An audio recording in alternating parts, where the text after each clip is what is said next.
All right. Right, I'm gonna start the meeting of the City of Yahat's City Council work session of Wednesday, May 21st, 2025. This is a work session. It's a time for us to discuss openly what we're thinking about and where we are in this case, a street fee, have a conversation about it. No decisions will be made today. And then later we will follow that up with the review our city council rules as part of the work session. And look at our review and progress of city council goals. So we're going to change the agenda slightly to accommodate the press and so that he doesn't have to watch our sausage being made in our internal document. And we will start with our street fee presentation and conversation. Yes, thank you all.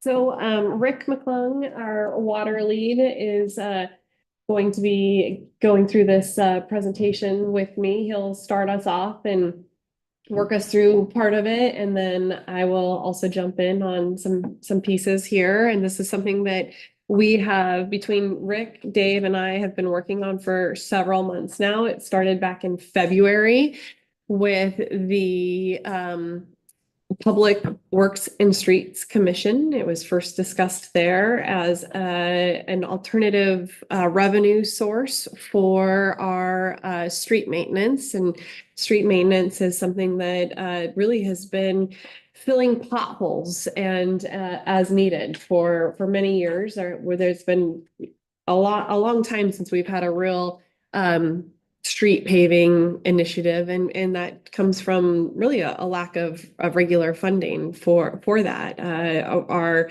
operations budget comes from state tax, and our CIP budget comes from the city services and general fund.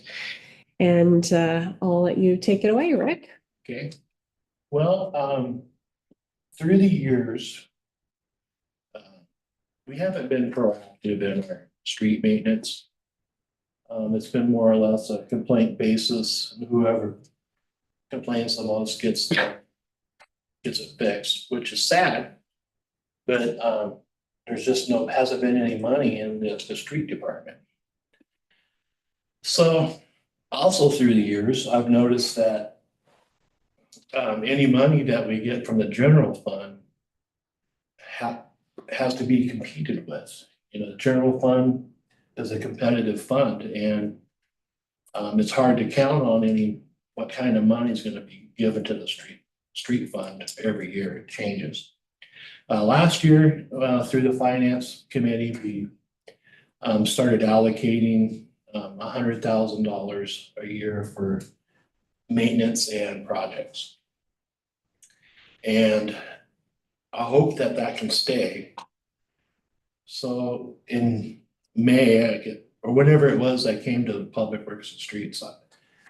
I'm not looking for the street department to be an enterprise fund, but I am looking for money that is dedicated to the street fund that wouldn't go into the general fund at all. It would go into the street maintenance fund. So I came to Public Works and Streets, and they liked it, and we passed it on to Bobby.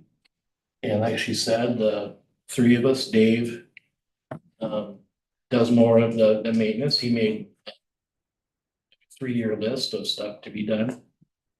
And I do the CIPs, and I made some CIP lists, and together all three of us came up with this presentation. So I covered the lack of funding. As you drive around, it's easy to see the need. And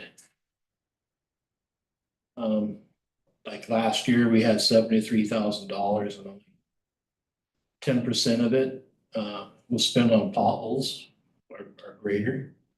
I do have another little tidbit of information here.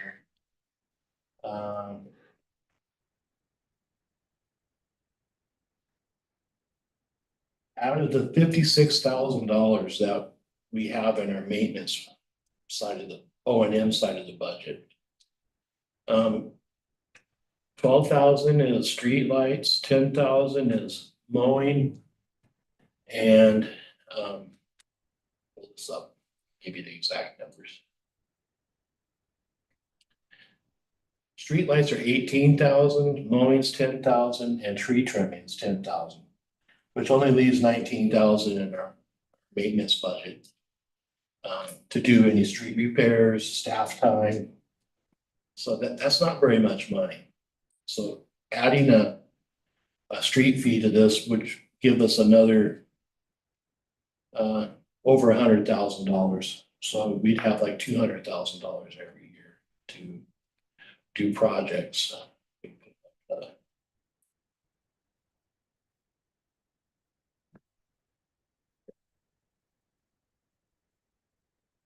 And next slide, maintenance needs.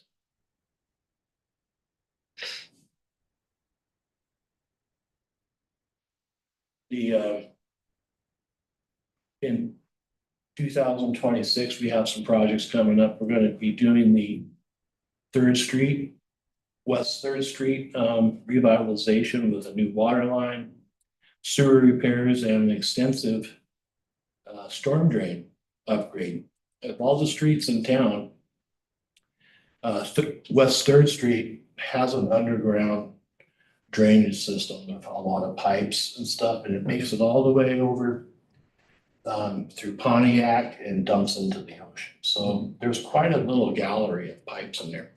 And they're all undersized and need to be repaired before we repave the street after putting in all the utilities. And I will be applying for a grant for that, but doesn't mean I'll get the grant. It'll be a $250,000 grant, which would be just about right to cover that piece of the project. And along with potholes every year, like this year we got, we're gonna do all the pothole and repairs right at the budget line. So we're gonna do this year's budget and next year's budget right at budget time.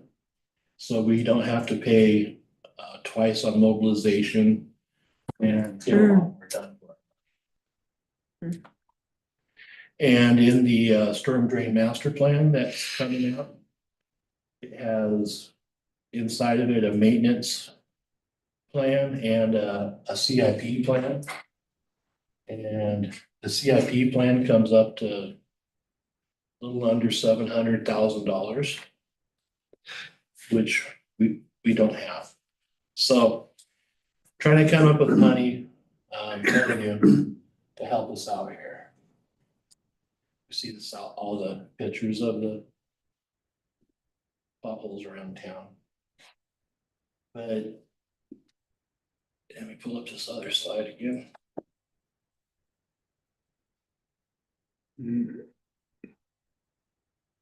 So this back here is Upper Radar Road.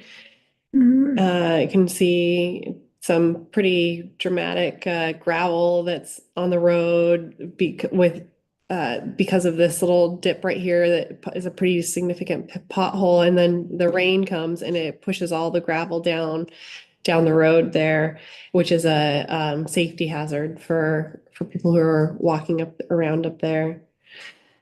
Some of the other top roads that are being looked at for the year or for this next paving round is the South Reeves Circle and Highway 101. There's a lot of really big potholes right there at the bottom of the road. And Green Hill and Overlook intersection. These are some of the worst spots here in town that will be getting in the attention first. This is 10th and Hanley intersection. You see the pretty big wear outs right there. I think where else do we got? So it's a King and 101, 9th Street and King are some of the spots here that we have photos of. The Yahats Ocean Road that after our big Mhm. blowout we had there. Seventh and King, I found it. Seventh and King Street.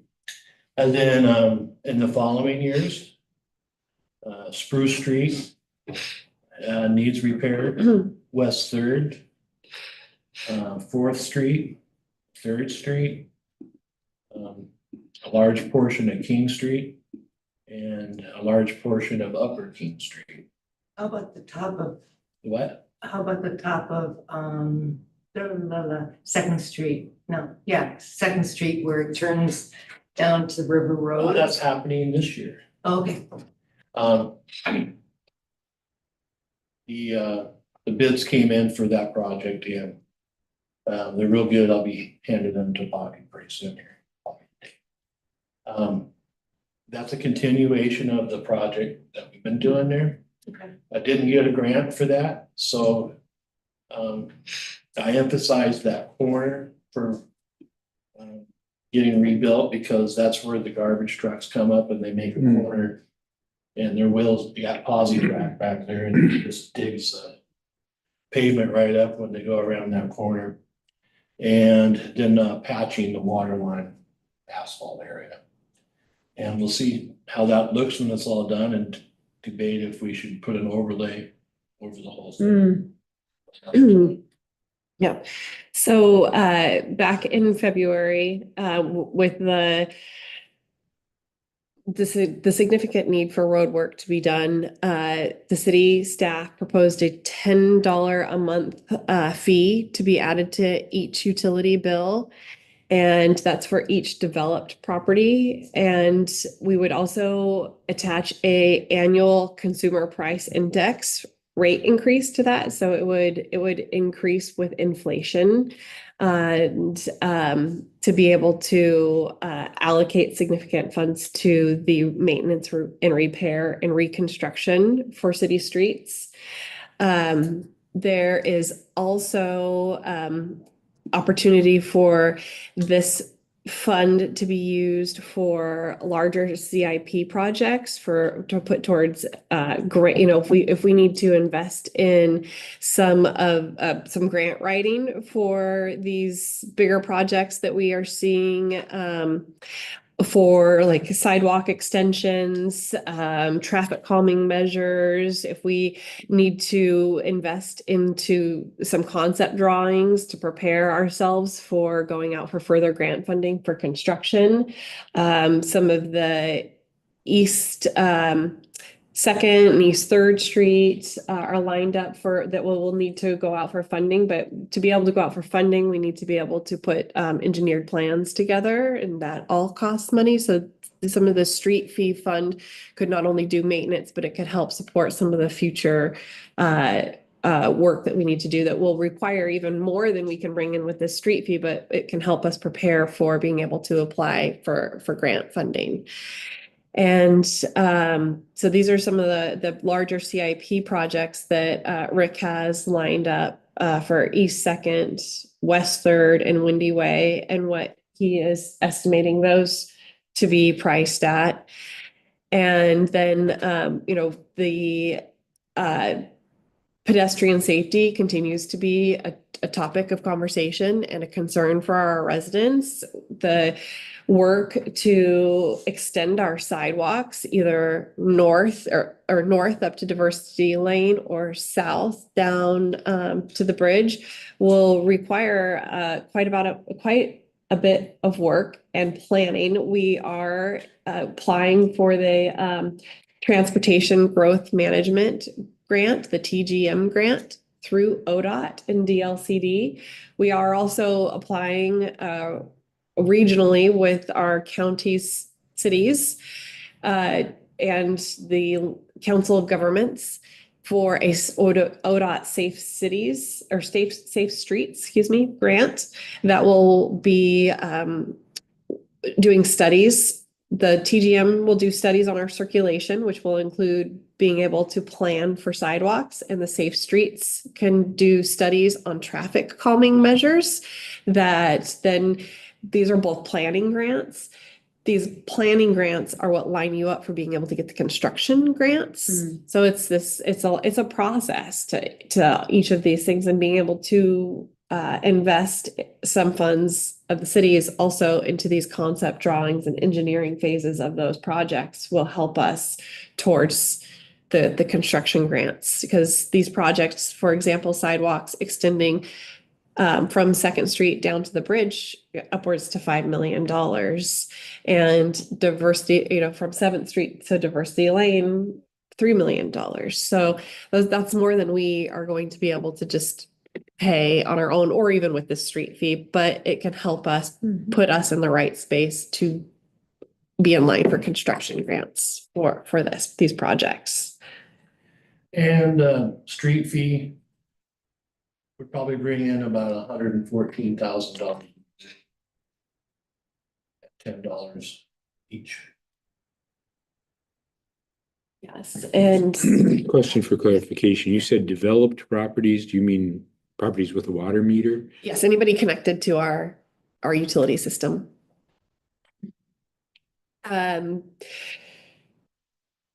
You mentioned the storm drain master plan Yeah. earlier. This still in draft form, and it is showing that there will be significant investments into street cuts and installing larger culverts into our systems throughout the city. So that those will be additional costs that we need to accommodate for as well. It's not really a master plan, but a plan for the years, how to give the city like, this is what we're gonna do this year, this is what we're gonna do the next year.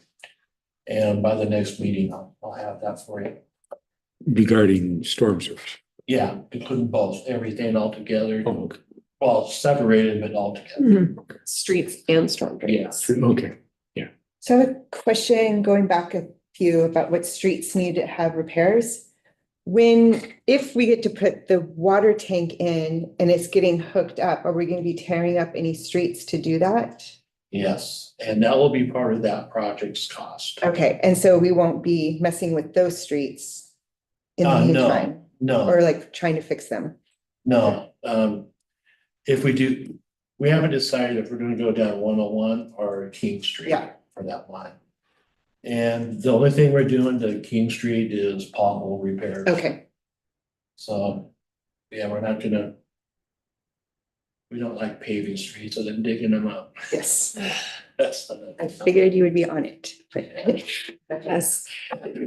So I did a reach out to other city managers throughout the state, and many cities do have additional fees connected to their utility bills for a variety of different things. In fact, I've been this last year I took the International City Managers Budget course, and we talked a lot about different revenue sources, and a majority of cities do have throughout the United States do have fees connected to their utilities for their infrastructure and capital improvement projects. And that is how a lot of cities build into their capital improvement funds for all capital improvement projects. But for today's sake, I did do a case study with Bay City, Oregon, and got some information on what they did with their additional street and storm drain fees. They faced a similar situation. They had many roads in serious need of repair and no true dedicated revenue source to ensure the proper maintenance. In 2003, Bay City introduced a street maintenance and repair fee of $5 a month for each developed property due to their deteriorating road conditions and lack of funds for maintenance. The funds that were collected were utilized for the minor repairs and used for matching funds on various grants. And then over time, that investment was able to significantly improve their street conditions and in roads within their communities. Bay City, I asked how they shared what the street fee was going to be used for. And at that time in 2003, the internet was not quite as largely used as it is today. So that what they did is each project they worked on, they put up a sign like your street fee at work, right next to the project. So people would know, hey, that's what that additional fee is being used for. So they could try to make that clear connection that this is exactly what this money is intended for. And now they use social media and their e-newsletters to help inform their citizens and increase public awareness on and the acceptance of the fee. And then in 2019, after a thorough debate, they decided to increase their monthly fee to $10 and add the consumer price index to it because they were seeing the inflation cost was rising faster than that $5 a month fee was able to sustain the work that was needing to be done. And that decision, they said, was met with almost no public protest because. And then when we did our resident sentiment survey, we did ask our residents, one of the survey questions was if they would be willing to pay an additional fee.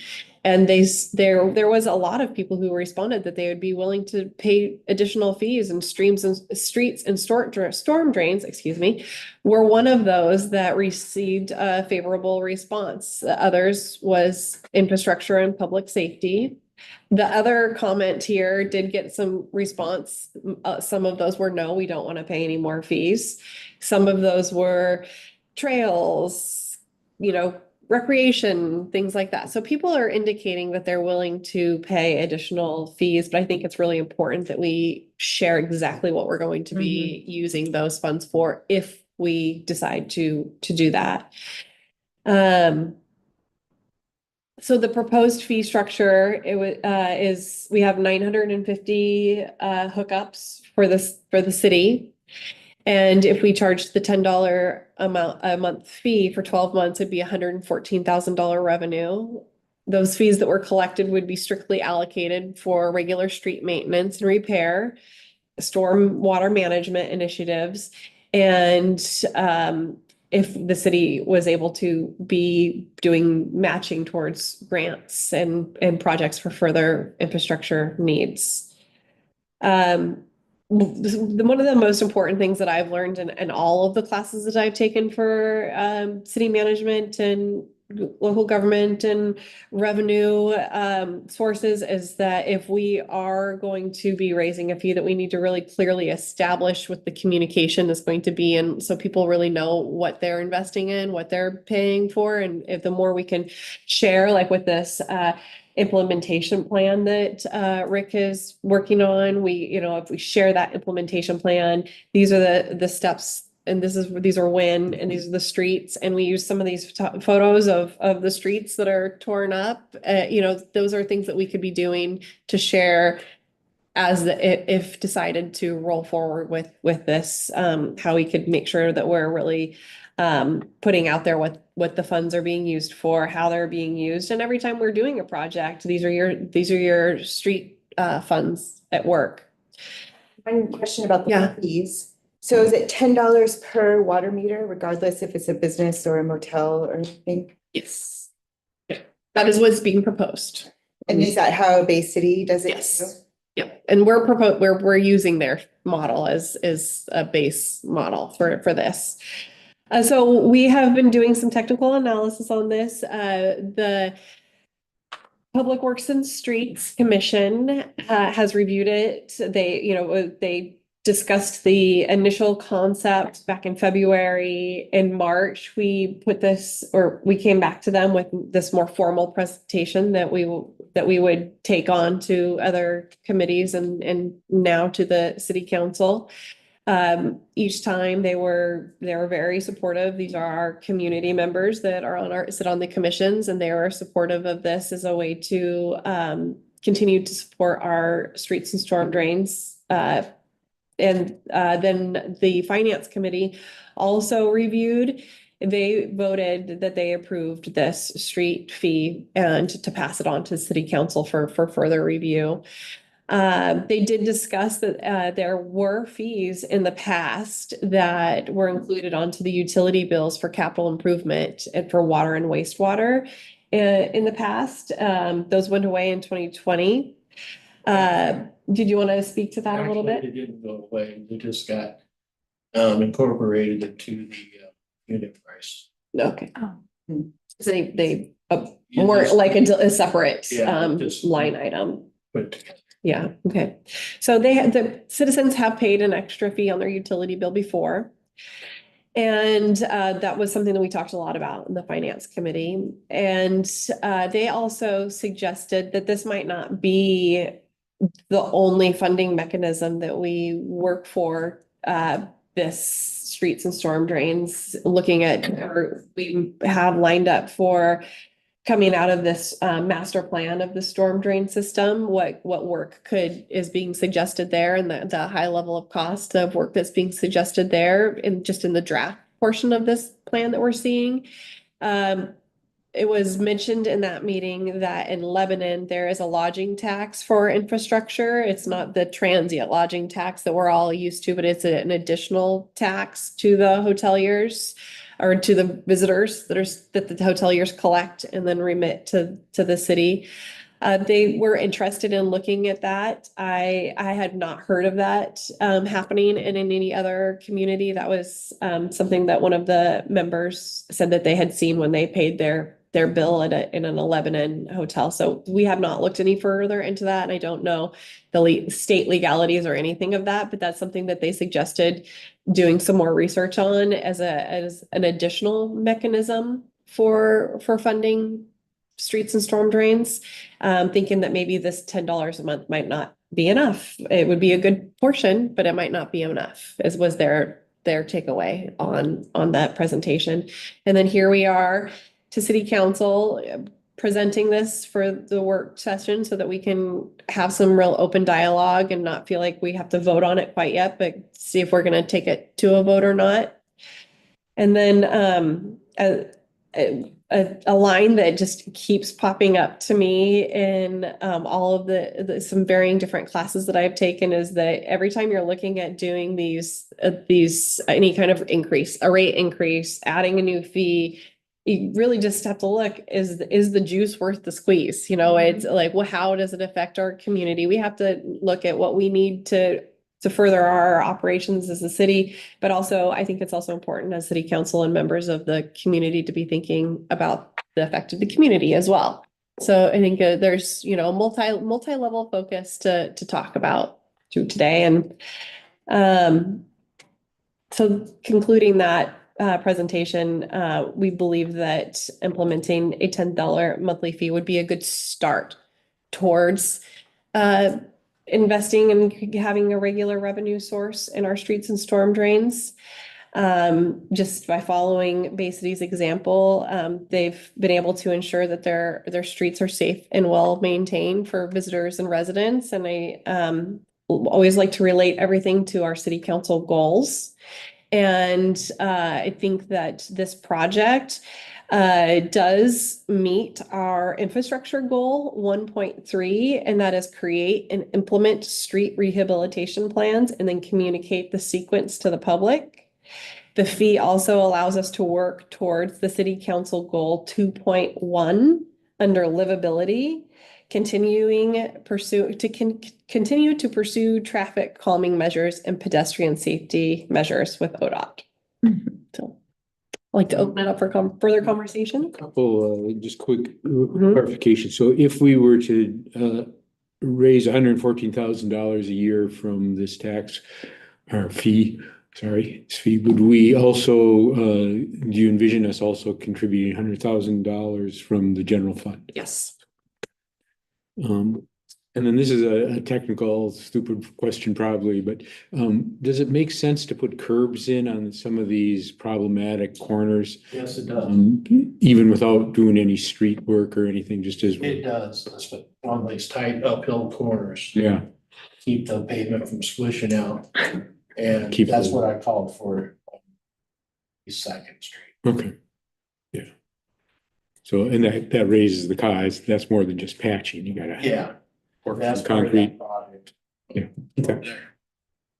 Well, first of all, I'd like to thank you for all the work you put into this, both of you. I mean, and I think it is imperative that we educate our community as to why we're doing that and why we're doing this. I mean, I hate to see a new fee right now, especially with what's going on in this country, especially for some families in this community, but I think it's imperative that we do because there's a downside to not doing it. So I think that's my main concern is to make sure, as you did to us, that we educate people about why we're doing this and how this contributes to their lives being better. Because it will. Because I'm sure the cars that go over those, into the potholes, over those roads, that there's damage that's done. I'm just making that up, but I think that's probably true, that you hit pothole wrong and it's all over, or you fall, you walk into a pothole. So I think giving the arguments why we're doing this, I'd feel more comfortable, even if there's some bullet points, just letting people know, here's the advantage. The disadvantages, we're gonna be charging you more money, but I think it's doable. Yeah, something that we didn't really hit on here, which I think we need to add to this is the safety for our residents when we're continuously filling those. You can see it in some of those pictures, but when we're continuously filling those potholes, rain's washing it down, that lays that gravel on those steep hills, and we have a walking community, and we have not all of our walking community is, you know, able to balance themselves if they were to slip on that gravel. So I think that the safety level of it is also just as important as having well-maintained roads. It's on the other side of that, it's city staff that has to go up there and sweep the street. And that could take, you know, a couple of guys half a day to sweep the street. So, I mean, all those arguments, I think, to me, make sense why we should do this, even though it's doesn't make me feel good about more money for some of these people, but I think the safety, what it would cost us if we didn't do it, and the benefits in terms of a number of other things. And then to your point, Mary Ellen, there might, you know, along with like our water fee, there are some relief possibilities if somebody was able to like Okay. apply for a relief or something, if they really couldn't make that contribution to the city's fund. I think that we could put something in place like that. Well, and I appreciate that. I think you've been good with communicating with the community using the social networks, which not everyone has. So I like the sign going up. This is your money at work. I mean, I've seen big projects in big cities where they have the sign up, and I think that's kind of a fun thing to do. And we could make it a fun sign. Yeah. So. Very thoughts. One, I guess, and you, if I can go through it all, but one was, Bobby, previously when we had small discussions about this, you seemed very hesitant. And now you're not seeming hesitant, so where the change came. And then, another was the 10,000 in mowing. Not that that's a big contribution to that 114, but this is the only town, it's nice, but this is the only town I've ever lived in that mows the few feet from the street all the way around. I mean, it makes it look nice because, but other people, I mean, every other town I've ever been, the city part of your lot, you're responsible for. So I'm wondering how much mowing costs can be cut. So to speak. And wondering if you said the visitors and residents benefit from this. So is there not a way that some of the visitor amenities funds can be put toward, I mean, they're the ones who are gonna benefit from the extended sidewalks just as much as residents. So I'm feeling like that, to me, would be a verifiable option to get more money in there. And then I think there's also a lot of sentiment around town that the water and wastewater fees in Yachats are very expensive compared to other cities and towns. And people are often concerned, you know, about, you know, where their fees are and whatever. And that just concerns me along with where people are financially right now. But I do agree that with more wear and tear, it doesn't make the problem go away, it makes it worse. And East Second Street at the top, it is because of walking that I always go way at the top of that because I am scared I'm gonna fall in the gravel. So I guess those are some of my thoughts. The visitor amenities, the mowing, if it was cut back and at least contribute some money to that. And what changed your sentiment? Well, I'll start with that one. That was the first. We've had a lot of time to continue researching it and looking at it and thinking about it. I've also, continued to take my budgeting classes with ICMA, and when you look at the revenue that we have, we really are on a one-legged stool, and it's so elastic. Our main funding source for our city services, which funds the streets and storm drains, is our transient lodging tax. We don't have the three-legged stool with the sales tax or property tax, Yes, we have property tax, but it's, minimal. It's not even a stub on the stool. So, just more thinking about ways to balance ourselves a little bit more with some stability that's a consistent revenue source. Also, just more time thinking about the need and going over what implementation needs to happen in the next several years with the city. Also, how often I hear from people that the concerns about pedestrian safety and to the traffic calming measures, the sidewalks, like those are things that we need to be planning for and working for. And it does take investment from us to do that, to get to those points to where we can get to a construction loan. So just all of those elements together have got me feeling more comfortable with it. I think my first initial discomfort is just adding an additional fee to city residents. And I had to sit with that for a long time to get comfortable with it, just because I want to be cautious. I want to, anytime we're asking more monies of our citizens, I want to be cautious, and I want to do it in a very planned out way that makes sense and it's clearly communicated.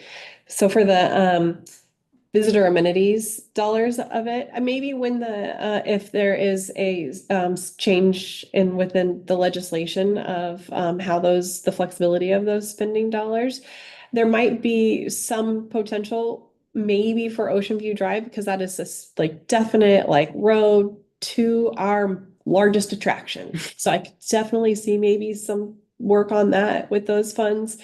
I would want to ask some of our larger contributors to those funds before ever deciding to do that. The state statute right now on those funds is focused on tourism promotion, not visitor amenities, like what works for the visitors, what's good for visitors or locals. And I would say that the streets are good for visitors and locals, but it's not a promotion of to draw them to the city necessarily. So I think that there's some, gray area there with that. I wouldn't feel very comfortable with that without a lot of discussion with the state and some of our larger contributors to that fund. And then I'll let you answer mowing. But Cut to the point. Every time I come to the council asking for either water and sewer rate adjustments or this, it's not easy. Because we always get pushback, and some of the pushback is very logical. And it's hard to say, well, I understand, but we're moving forward.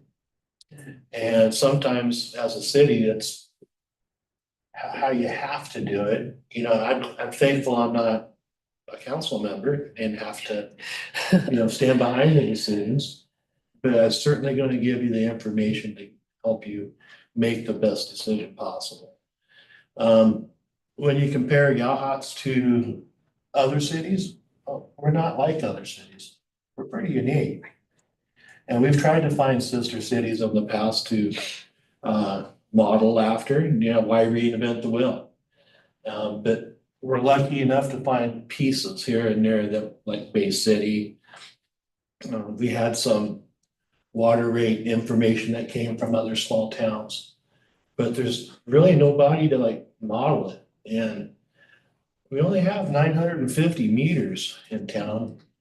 And we have millions of dollars of projects. Mhm. How do you do that without, you know, I hate to say it this way, but they're choosing to live in a resort town. And we are a resort town, we like it or not, we're a resort town. That's our commercial business. That's how we function. And, you know, I teased myself, I've thought this for years. Maybe we ought to have an association fee. Don't put that in the newspaper. But, you know, that's a small footprint. It's almost like a planned community, you know, so. Yeah, don't print it. Because we'd have to keep up in that association. But these are difficult decisions, you know, and money doesn't grow on trees, so you gotta get creative. And hopefully, you know, none of our decisions will be so impactful on people that it actually really kind of hurts. And that's not our goal. Our goal is to make a beautiful town, make it safe, Mhm. and keep going forward in a positive direction. Mhm. So. Barry, what are you thinking? Well, if I can sort of recap, okay, start with the premise that streets are bad, in bad shape. It's easy to agree with the premise that, no, we need a steady funding source to maintain them and not to keep just putting on Band-Aids. Mhm. So that part's very logical, hard to. Now, of course, there is a contrary opinion, and some people might say, you know, gravel streets are okay with me. I don't want to pay for anything more than that. You know, that there is that. I think it's a minority opinion, but it's maybe among longtime people. But you know, we got to deal with that. But I don't have any problem jumping to the conclusion that maintaining the streets and doing it and funding that maintenance is desirable. If you get to that point, the next question is, okay, how do we pay for it? And there's different ways, theoretically at least, and in any other town, well, in some other town, it's maybe in some other state, the answer would be obvious, property tax. Mhm. We are hamstrung on that. We can't do much with it.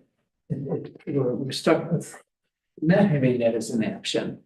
But just to compare, if this was funded with property tax, the people who would bear the cost would be the people who pay the most tax. Mhm. You know, so is it, and I'm not saying what's fair and what's not fair, but is it more fair that somebody with a lot of property or an expensive house pays more than somebody in the small house, you know? I don't know what's fair, but that would be the consequence Mhm. if you funded this with property tax. But as it is, you talk about a fee in the water, everybody pays the same.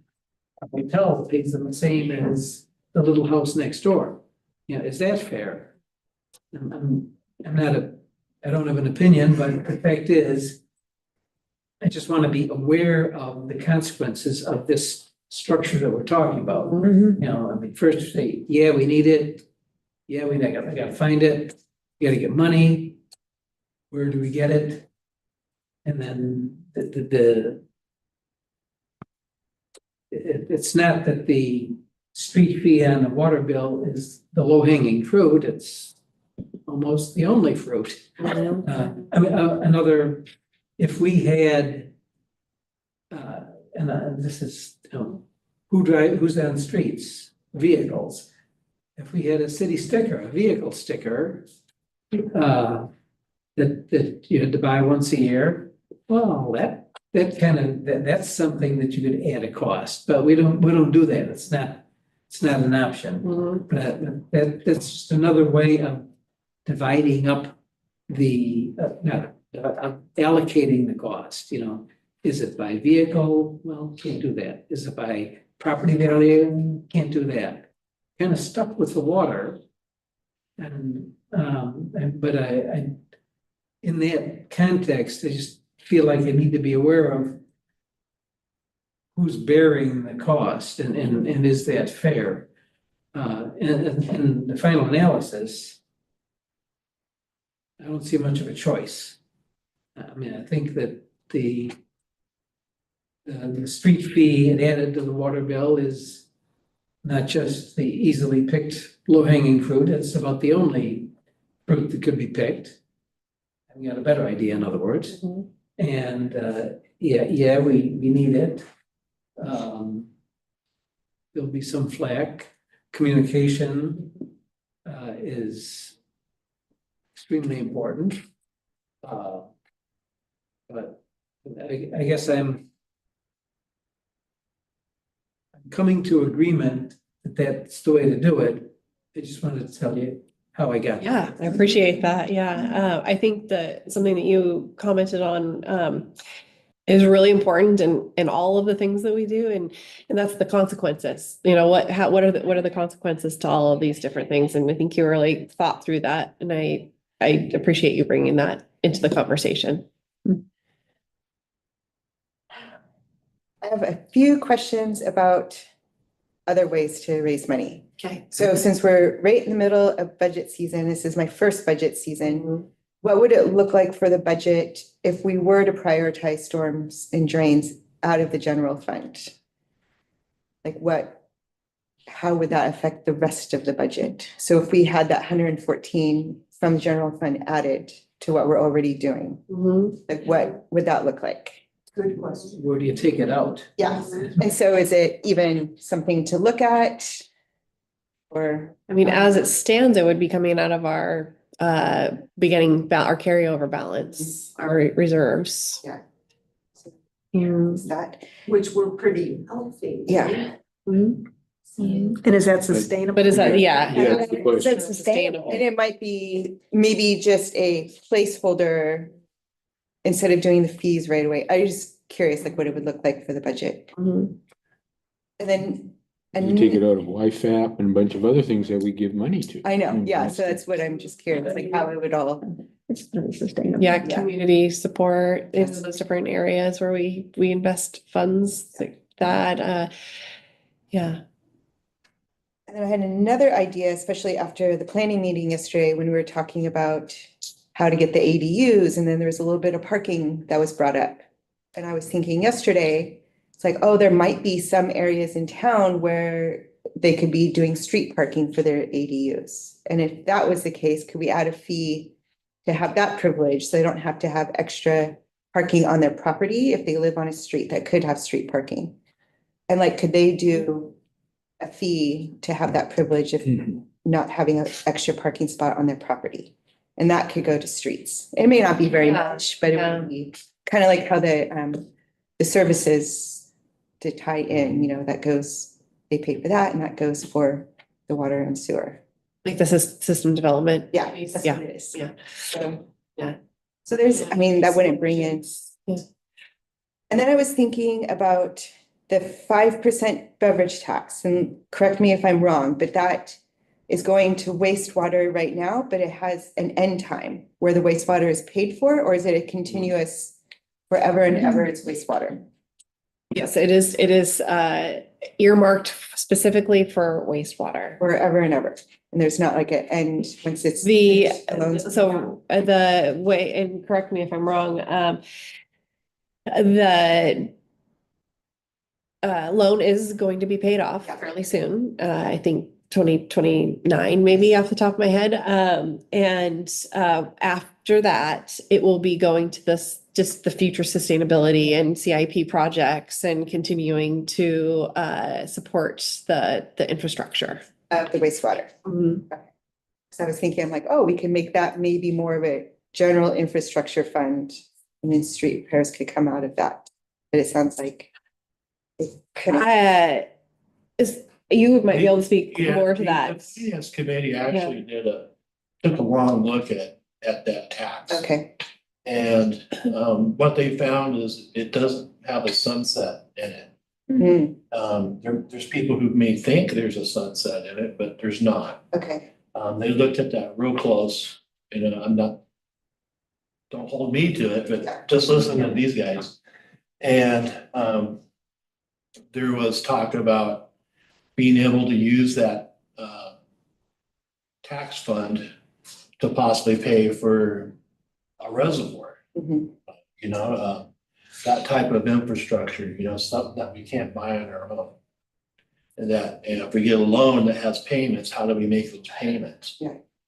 And, you know, of course, that's all discussion items. And, but it's my understanding that when it doesn't sunset. Okay. And we can always change things. Yes. I just want to add one more possible financing stream for this, and it's something called a local improvement district. And it is a mechanism where it has to be voted on by the citizens. If you get at least 50%, it's project, my understanding is that it's kind of project dependent. So we would say we're going to spend $12 million over the next 20 years, and it can run, a local increment district can run up to 20 years, but typically they're like 5 years. And then you vote on it, and that's where the money goes, and it's it's part of your property tax. So it is a way of adding on to property taxes. It's not, they're not easy for first to get passed, but they're not easy to administer either. So we'd have to work closely with the county and make sure that the values are being added to it, and there's fees and that sort of thing that have to go along with it. So it's administratively heavy, I guess, is the summary. But there is that as an option. And the positive side of that is that people would get to vote. We'd have to have it on some kind of a general election. Would have been nice to do it like in May. You get 23% of the people voting. So I just want to put that out there, that is an option.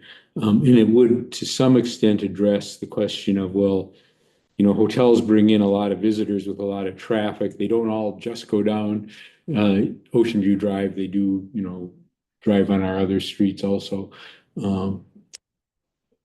So that would be a way to kind of property value would contribute, and those that can afford the most, pay the most. I think that's a little unclear now because a lot of people that bought houses excuse me, a long time ago, don't necessarily have a lot of money, Yes. and their property taxes keep going up. Okay. I think we start floating it, seeing what kind of reaction we get. We know we'll get reaction. We know we'll get a lot of no from people that are no to everything. Doesn't matter what we do. Oh, absolutely. It'll give them something to do though. Yeah.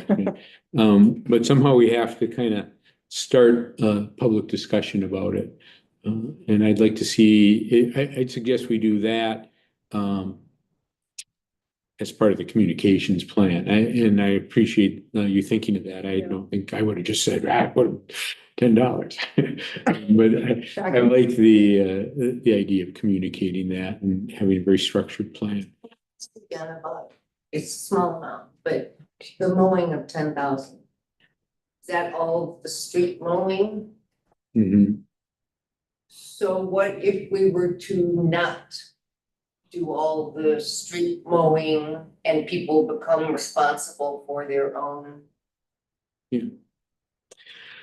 The argument that I've heard, and I owned a house that had 2 corners, and I was responsible for it. Nobody came and mowed them. Here, the philosophy has been, we're gonna mow the corners for safety.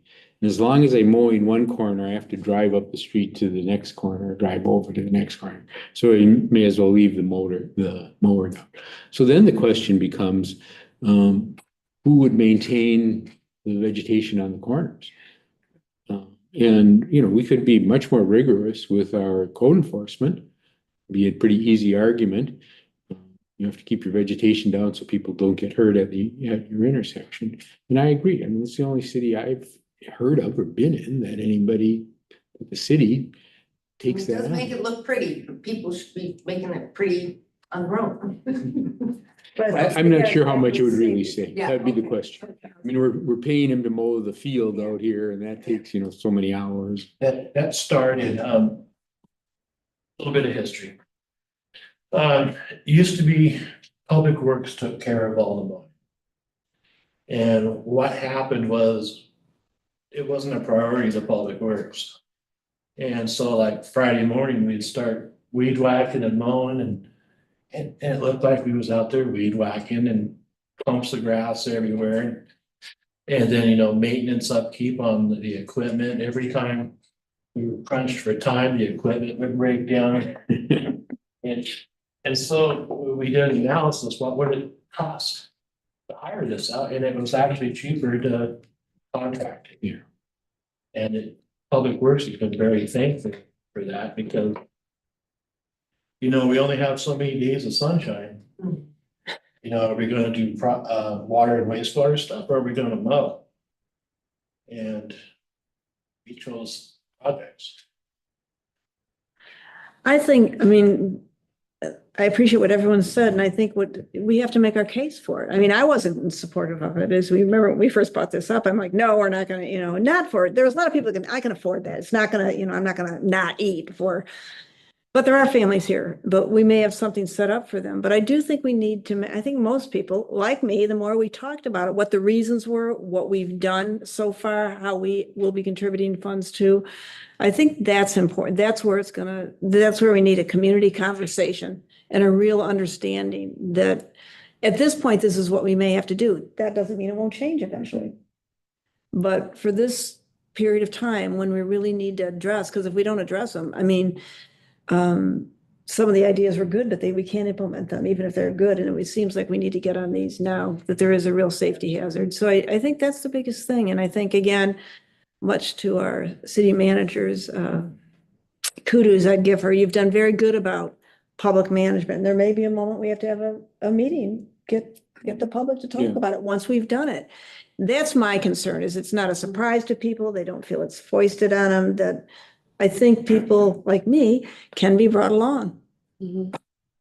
It would be really difficult. I mean, in our next meeting, we're talking about doll increasing and, it's like if everybody's increasing, it's like, whoa, how many pocketbooks do you think I have? Mhm. So. I appreciate that. Yeah, Valid point. yeah, absolutely. And I think we need to kind of be clear about sort of what our end streets look like. I mean, do we have a lot of uncurbed that were essentially dirt roads that now have 2 inches of asphalt on them, or 3 inches is the vision to create make 9th Street with curbs and nice going up. We need to clearly communicate that. And I know there'll be some pushback from older residents that'll say, you're turning into Carmel because you're putting streets with curbs.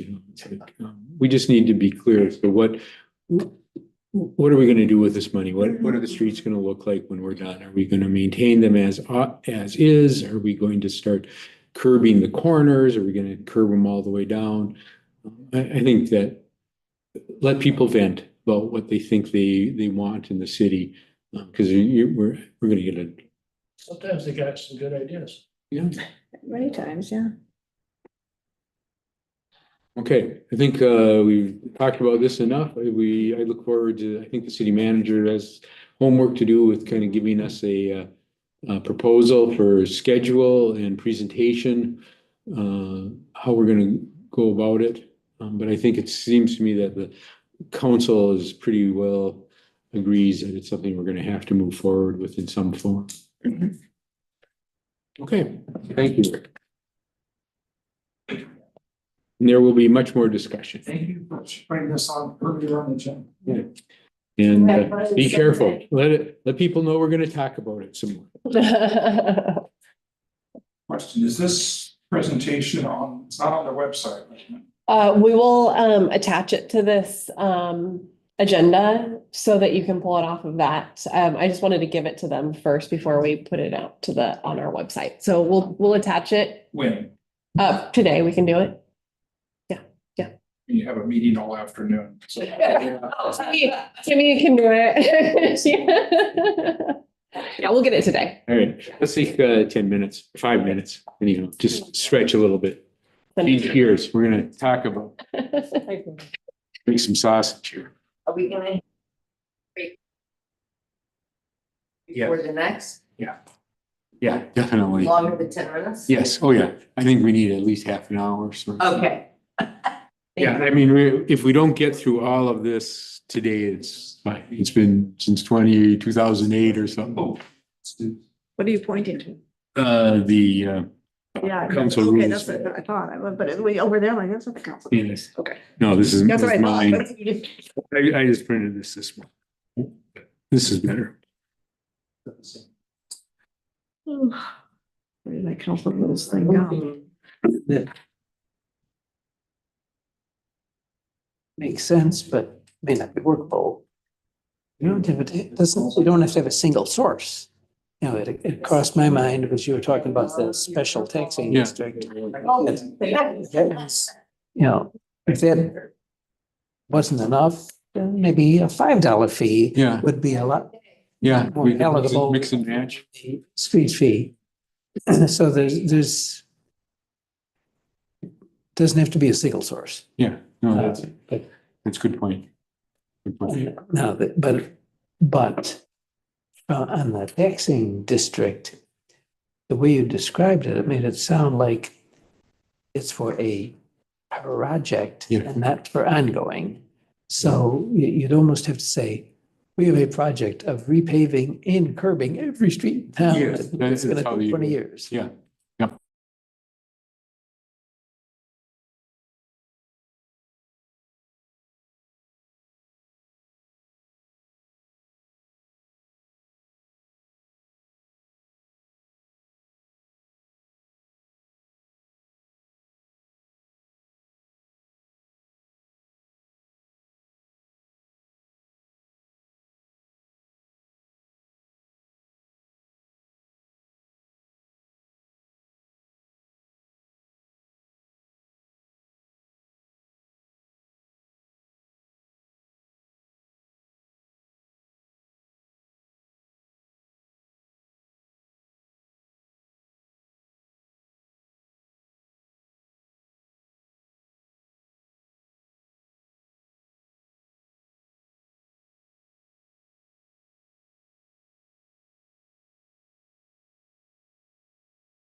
When we got a document like that, there were pages on the, numbers on the pages. Because I dropped it and really trying to get it back together. And even now, if we have a page that we can.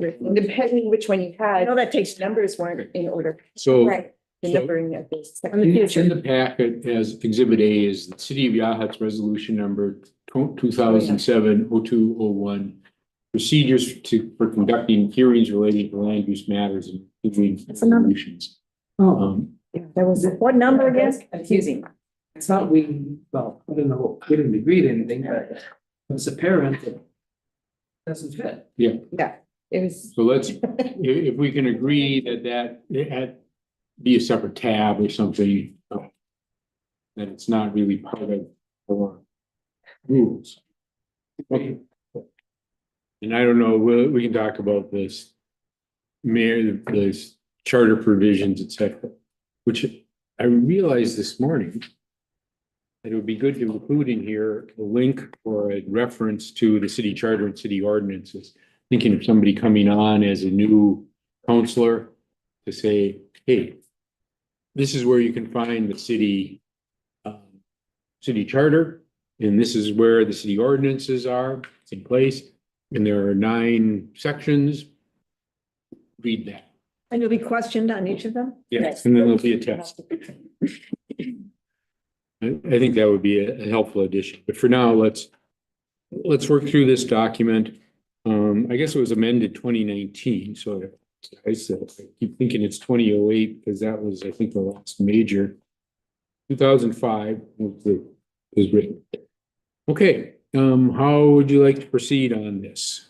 So I'll just start off by saying this is something that's been on our council goals for a little while now. And being that it's a council document, my thought was that we should put it out to everybody to review. But through this process, I've been thinking that maybe it's causes more confusion than not to have everybody's edit to it. So I think we should go through it, but I do also think that it might be beneficial from this point on to maybe assign like a small committee of 2 I was to thinking then like work on it together and then bring it back for everybody to be able to review and then vote on. So I think, the more hands in the pot, the stickier it gets, So I think that just keep that in mind kind of as we do a brief overview Yeah. today. Okay, yeah, That's a good idea. Mhm. okay. So I was curious, Barry, it looks like the number 1, the first page, where it says authority and purpose statement.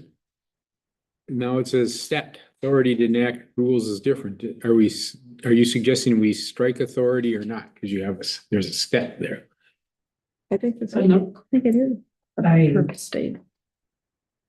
Somebody wanted to cross out authority and I thought that should stay. Okay, That was the meaning of stet.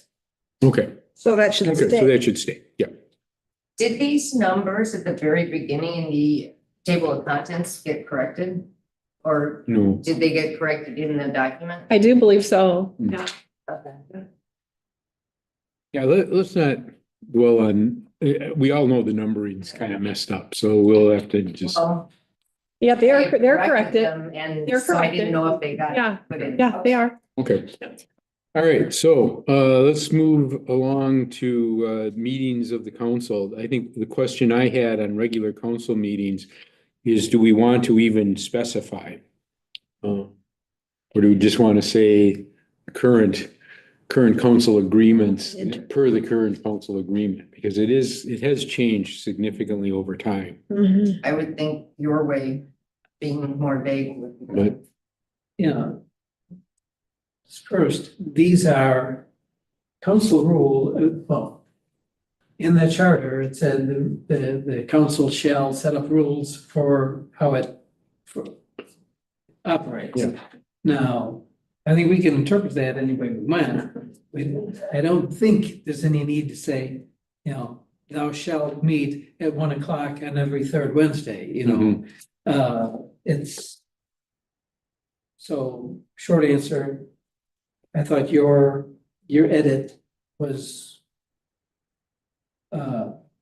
was good. Mhm. And yeah, simpler is better. Yeah. Less work. It actually doesn't, as I think about it, the charter actually says we'll meet monthly, at least monthly. Yeah. So we're just kind of being redundant if we say that, but I'm fine with that. And so let's just, monthly on a consistent schedule is determined by a vote of the current council, and that's fine. Yeah. And that shortens that up significantly.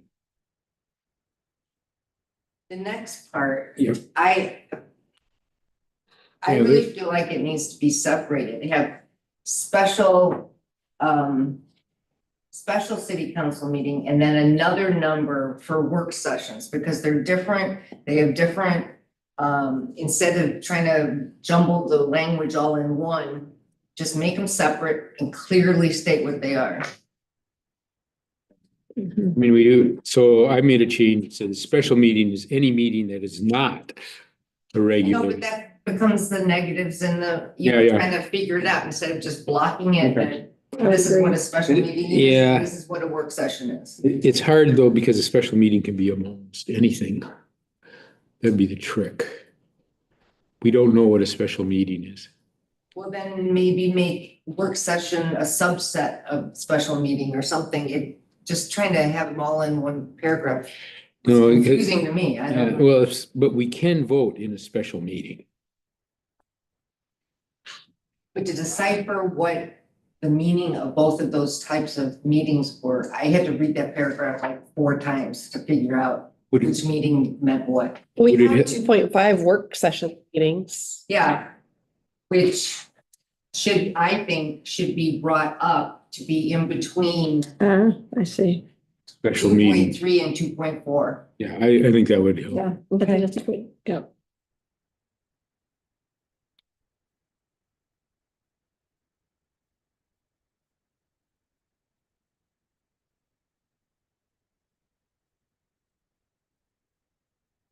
Well, you need to speak up because this is freshest for you. I know. Well, I read the previous one and I have some notes in there, so I'm going through with my notes as we go through.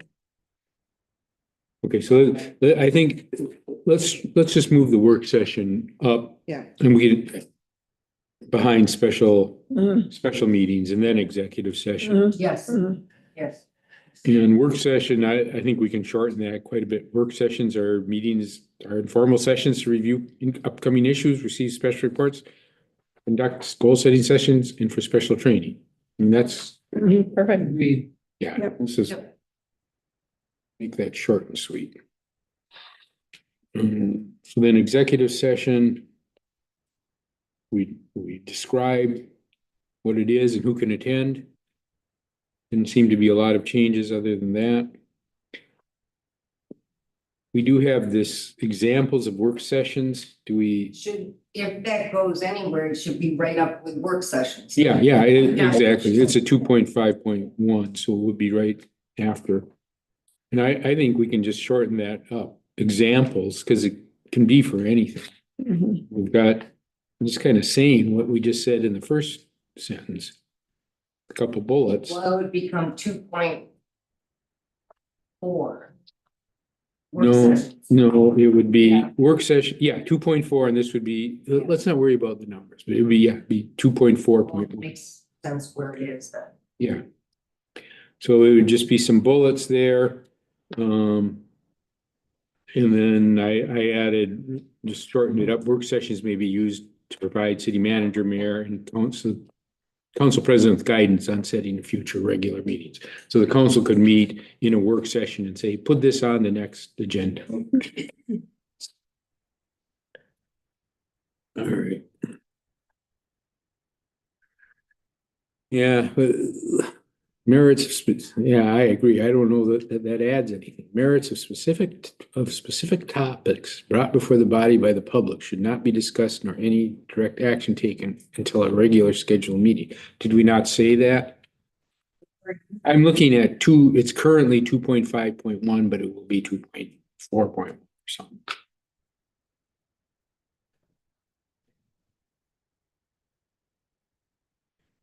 Could we not just say add limits to topics for discussion, 2.5.1, could we not just add that to work sessions, meetings, or informal sessions, review, da, da, da, da?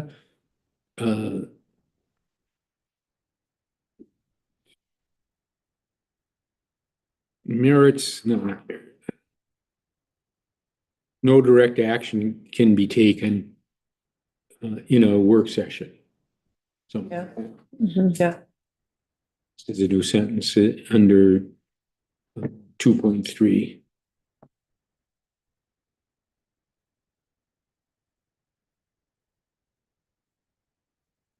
Mhm.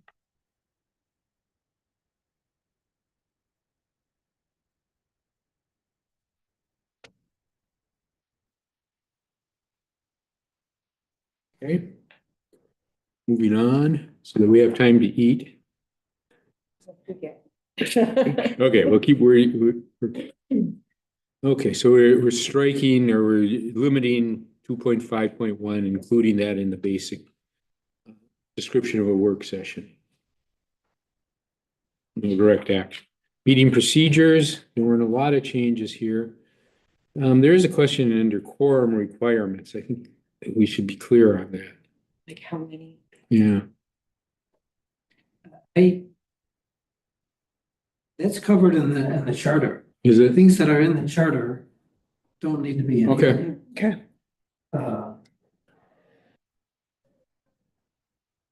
What does it say in the charter about Oh, quorum?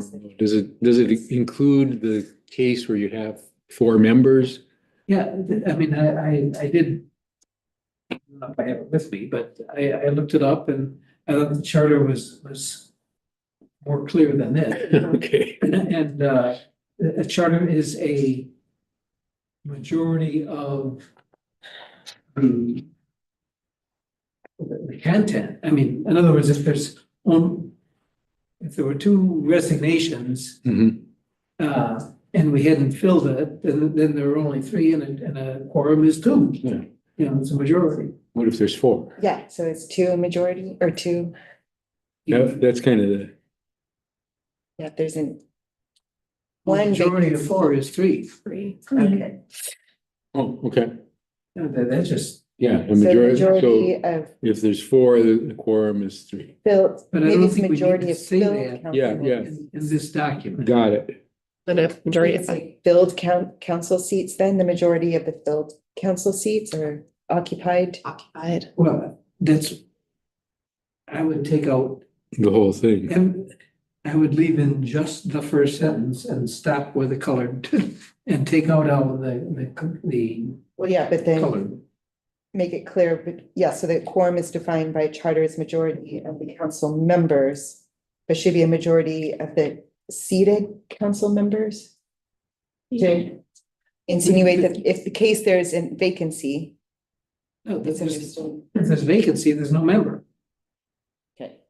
So, yeah, the existing, living, breathing council members. Okay. Yeah, so I think it just as a majority of the council members. So for example, yesterday there was a question because the planning commission has 7 seats and 2 have resigned and only 3 could make it. So that became a quorum because there's only 5 Mhm. actually sitting in the Mhm. seat. And so 3 was Was the quorum. a quorum. I would agree with that. Yeah. Who resigned? Todd Davies and Paul. Oh, this was the planning. commission. Yeah, I was. yeah. I'm- Did I say, yes. did I not say planning? I don't know. I heard. I heard Works. planning, but I was there. I don't know. Sometimes it makes. Yeah, yeah, yeah. Comments in public. Yeah, no, I think you did, and my head was somewhere else. Okay. Yeah, so we'll just strike everything after the majority of the council members. So we're good.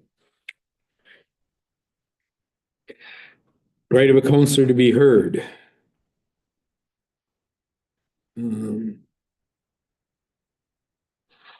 Each counselor does.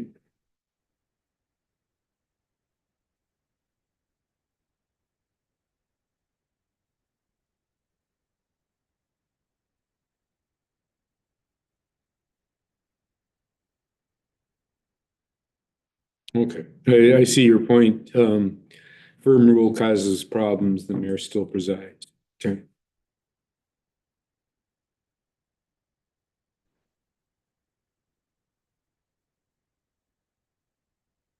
So we're saying leave the no member shall speak more than once on the same subject, is that? Yeah, well.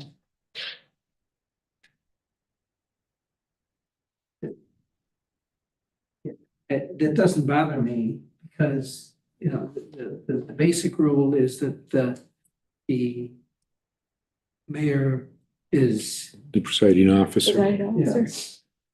presiding and can control these things. Yeah.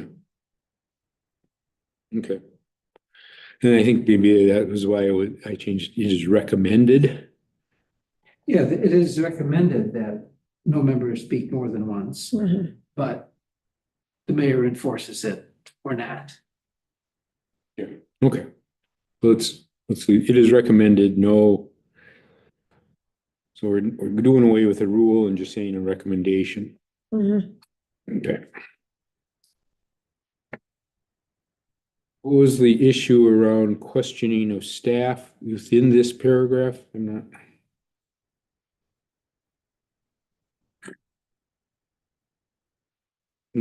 Was that not a separate number? I mean, Well.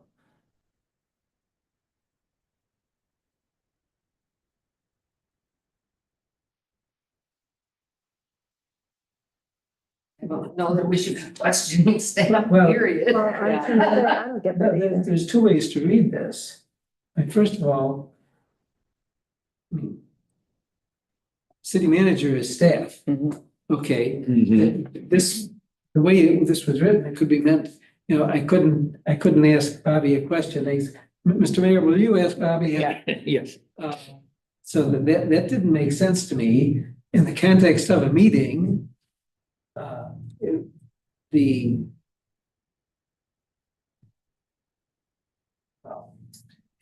It didn't seem to be necessary. Yeah, I agree. And if Rick is sitting here, Yeah, if Rick Doing is a at a meeting presentation. and he's made a report, can I say, Rick, what did you mean by that? It was- Mayor. Yes.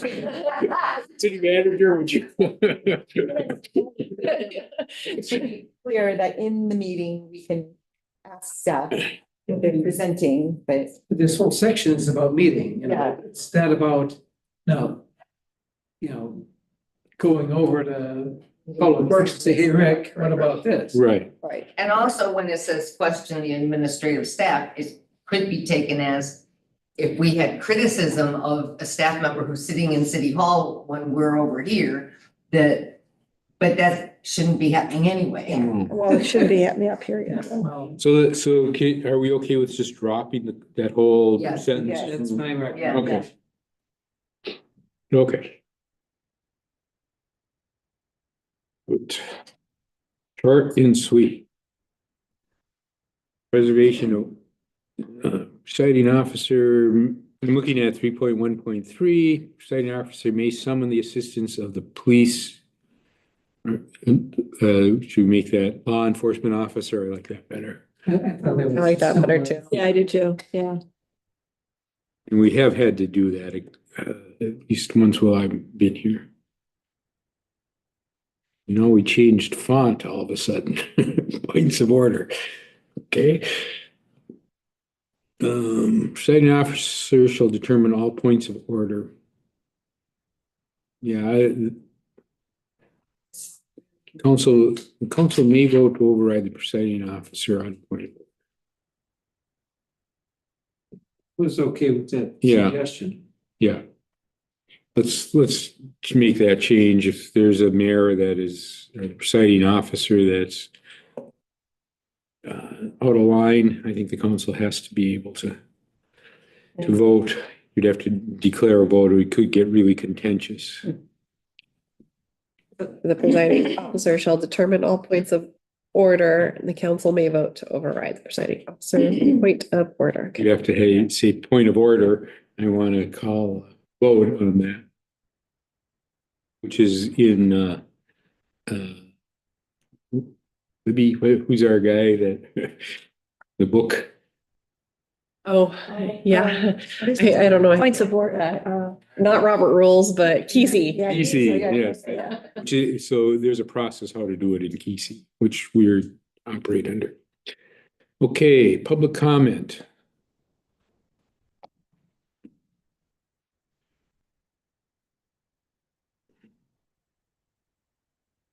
Um,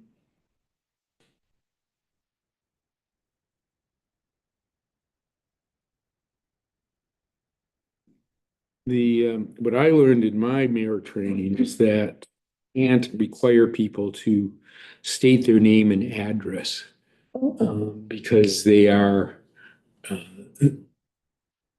it's their right to speak without having to do that. What you can do, though, in what I was suggesting, is to indicate whether they are a resident.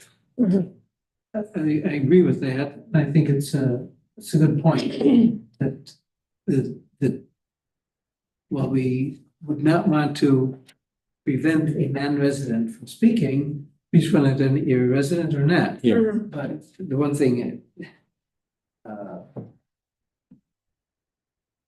that's got to be put in terms of are you a resident, not in terms of mailing address, because mailing address means nothing. Yeah, I mean, if you got, yeah, everybody's got a PO box, but half the people with PO boxes don't live in Right. residence. and it's a challenge. I mean, just as a sidebar, it's a challenge because we've had people testify, say, "Are you a resident?" They'll say yes, and I know darn well they live at Star Creek. Yeah. They're not a resident. Yeah, people's perception of residents are. Yeah, Different map that there. they're not trying to pull your leg, but they really think they are. Oh, I understand that. I understand. Okay, so we're gonna leave we're gonna leave the wording except for the last sentence and say, after being recognized by the officer, the person shall state their name and indicate whether they are a resident. Yeah, that's what I would do.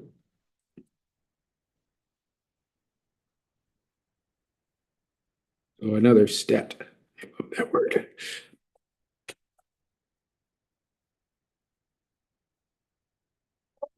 Question I had just in general about public comments, because we have that, at the beginning, we have a place for public comments. Do we? But we don't, like in our agendas, Oh, yes. but like later on, when new stuff comes up, do they have to wait until the next? Yeah. meeting? Or like, is there another opportunity for public comment? Yeah, I was reading Kesey and you can actually ask for public comments when you're on a topic. Okay, Yeah, so that's why our agenda says a public comment on anything not on the agenda. okay, Yeah. I see. Yeah.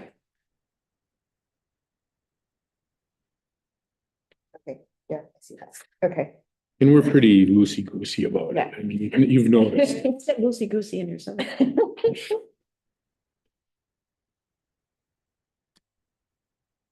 So under the public comment, the 3.16 currently, Mhm. are we getting rid of that first whole chunk? No, Person shall enter. no, we're gonna leave that, but we're just gonna change, rather than state their name and address, you're gonna change that to indicate whether they are a resident of Okay, the city of we Young. had made the suggestion that we change the wording to a person shall enter into a comment or discussion only after being, instead of the no person, again, it's the negative, trying to figure out what you're really saying. Just say it as it is. A person shall enter into the comment after being recognized by the presiding officer. Mhm. And an audience, Citizen, this would be instead of that. yeah, An audience that's, member will be recognized by show of hand, and once recognized by the presiding officer, they will be invited to come forward to the podium. And then we can decide what we want them to say, but it just seems more clear instead of the negative. negatives. Right, Okay. right, right, right. Yeah, appreciate that.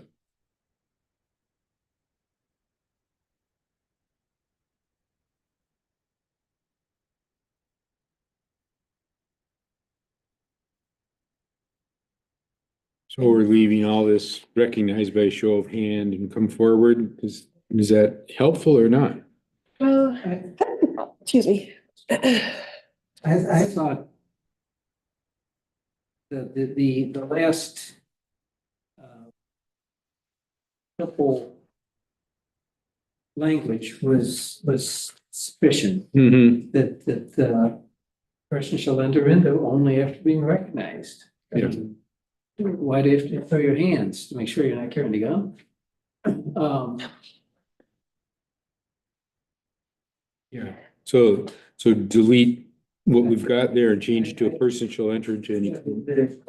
I was in favor of deleting what's crossed out and replacing it with that simple last sentence, the person shall enter into a comment only after being recognized. Yeah.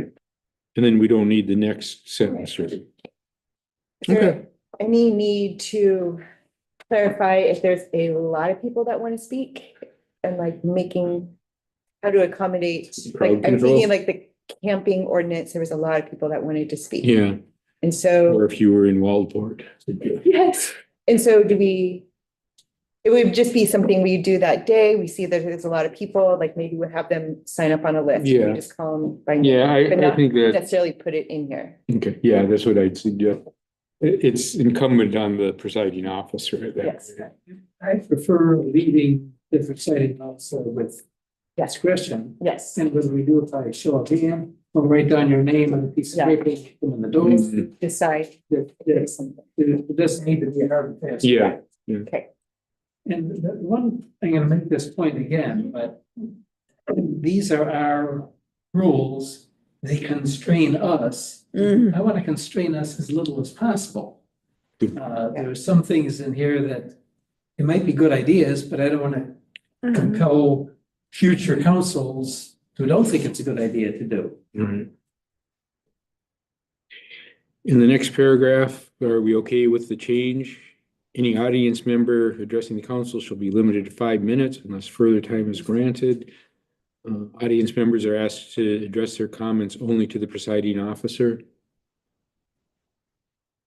This one that's been struck, or is this? Yeah, there's no, to your negative point, no citizen shall be allowed to speak more than once. That's not been our practice, by the way.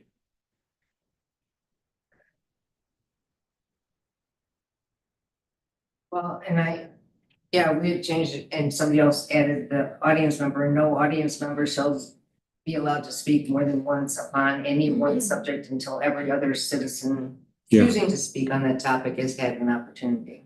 And that's been lined out. Do you guys want to eat this while you're? Yes. Yeah. working on this? Yeah, and then we need, I suggest we finish up through here, up through this, whatever number we're working on, up to decorum of meeting. Teriyaki burger?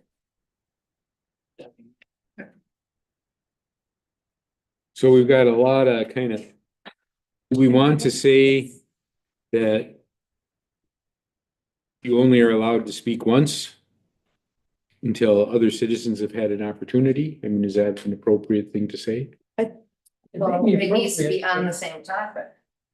This is one of the things where I would say presiding officer controls. If the Mhm. presiding officer thinks that this person has something useful to say a second time, well, you let him do it. Yeah. If they're just repeating it, say no. You know, you get to Goes somebody say, else. It's, Yeah, I'm more inclined to do that. Steak salad, bacon burger? Steak salad. Okay, so let's drop the no, given that, let's drop the no citizen Take it to off speak the- more than once. Mhm. Okay. Then, Neil? I wasn't clear what this next sentence is, so can you help me? Responses from council members should be made after being recognized by the presiding officer. So what are we trying to say there? Yeah, so there's an audience members have spoken. And then only, What I took that to mean was that if there's if an audience member makes a statement, the council members you still have to,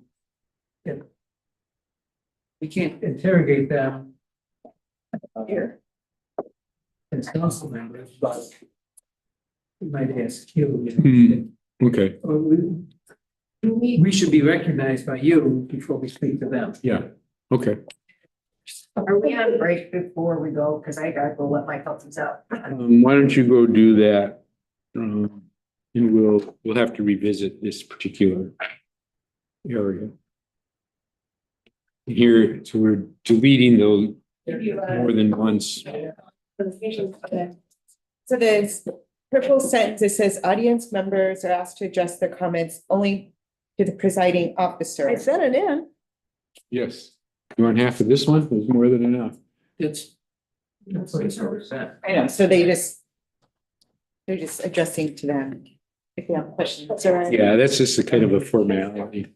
No, Like- no, I have it. The Public Works Commission is all wrapped around the axle because it says that the mayor shall appoint the members of the commission. And it's like, well, the next sentence says with the permission, or with the permission of the approval of the city council. And they're like, well, boy, the mayor doesn't get to do that. It's like, that's just a formality. The council has to agree. It's okay. Just make sure we don't get billed. Yes. I was just checking.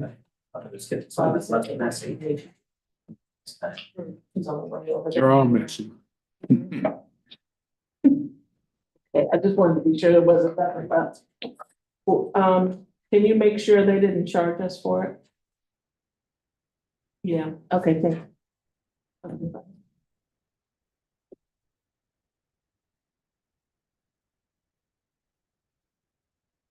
The rest of that.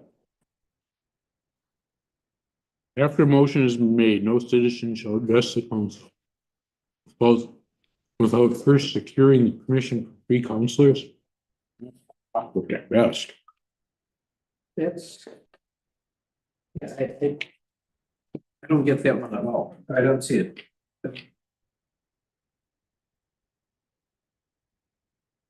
Again, the mayor, Mm-hmm. presiding officer, decides who talks. And why should the council vote? So Yeah, I have. without first securing permission from the presiding officer. Mhm.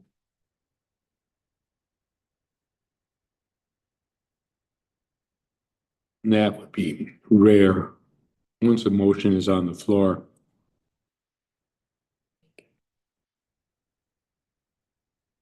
Although I can see it. Yeah, because you can have discussion after the motion is on the floor. Some people comment on discussion, I suppose.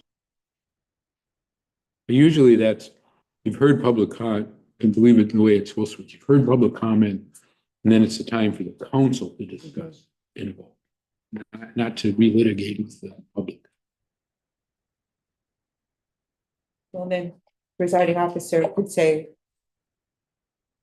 Ask for more public comment. Yeah. Given the discussion, Mhm.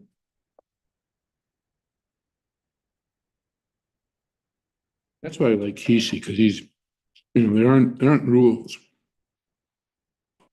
Like presiding officer can do that. Okay, fine. Yep, it's there. We paid for it and it's sitting on the counter. They didn't put it in the bag. No, he's going to get it because we already paid. Well, I've just cut this up for her, I guess. What is it? You didn't get one? No, my salad didn't come, and so she gave me her salad, and I've cut it all up. I haven't taken a bite. So. I Which guess, salad did she get? she got chicken salad, I got crab salad. So let me see, we'll see when she comes back. I mean, I don't care. Or I can have a little of both. There's always more than I can eat, really. Does she know that? Did someone tell her that? She's over there getting her own food. Yeah, Does she know that? I'm through. See a meal.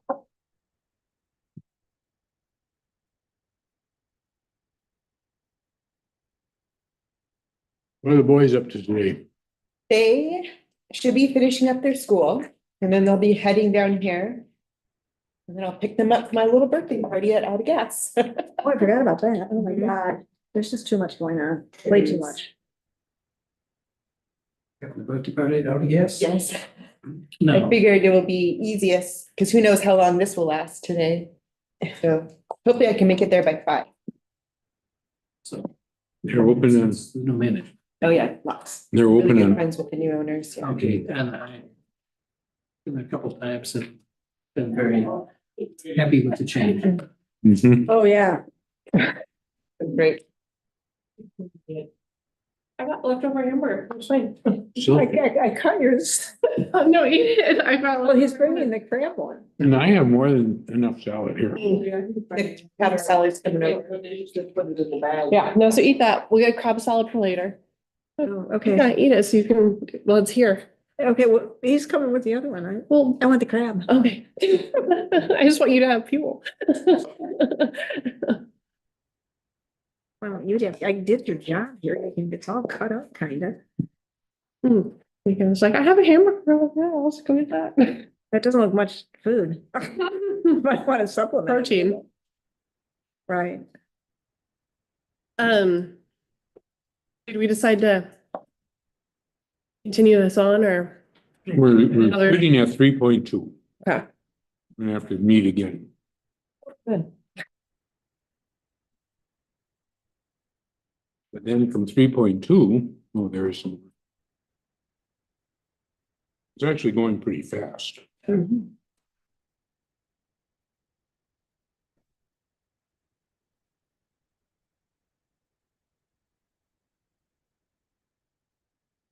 Oh, I went by the library early this morning, a lot of wood had arrived. Yeah, right, Lots of wood. that thing is going like a rocket. It's so well planned. I love having the Gantt chart and then the other chart as part of the meeting notes, so kind of everybody gets to see the process. Mhm. Okay. This is how you manage a Mm-hmm, physical construction project. mm-hmm. Gantt charts were invented in the Second World War. And they realized, they work pretty well for some things. They're invented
Right. All right, welcome to the Wednesday, May 21st, 2025 City of Yachats City Council meeting. We have a full agenda today, and we're going to make some changes so that some of our guests can testify before not have to wait for too terribly long as we go through this long council. We had over 450 pages of information for this meeting, so and we've all read it. So We enjoyed every minute of it. that's right. So just so the public knows, while we're eating and discombobulated here, we did have a work session starting at 11 o'clock. So we took 20 minutes to try to gobble some food down to get ready for this. All right. We're going to start with announcements, proclamation, correspondence. There is some correspondence regarding Ocean View Drive delineators. Typically, the correspondence is made available.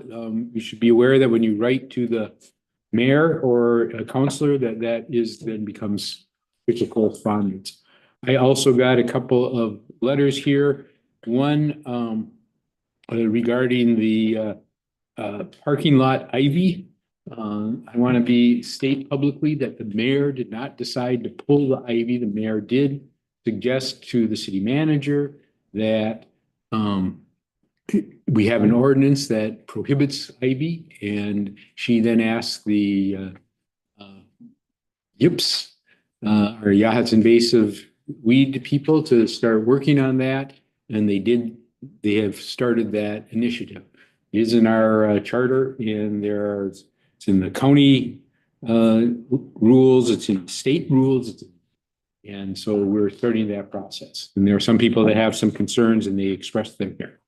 I also got a note from a city councilor in Toledo asking for the city of Yachats support in declaring all of Highway 101, Highway 20, Highway 34, and Highway 18 as a safety corridor. It seems a little more than our jurisdiction and beyond what we would typically want to get involved in. So I would.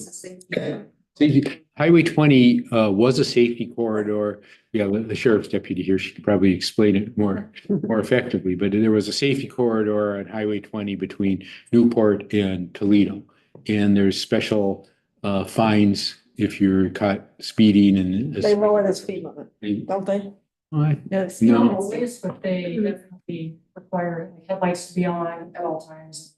Fine. So for us to start talking about all of Highway 101 and Highway 20, 34 is, I think, beyond what we're willing to take on, but we could consider it at a future meeting. So I will give these to the city recorder.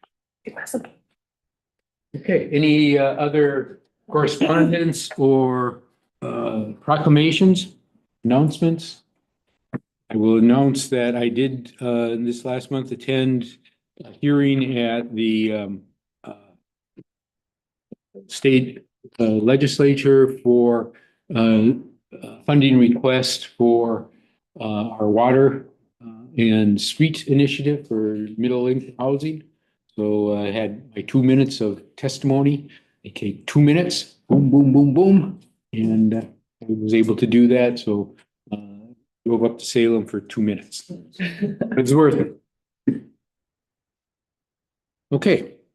Public comment. Any comment from the people in the room or online on items that are not on today's agenda? Nothing online.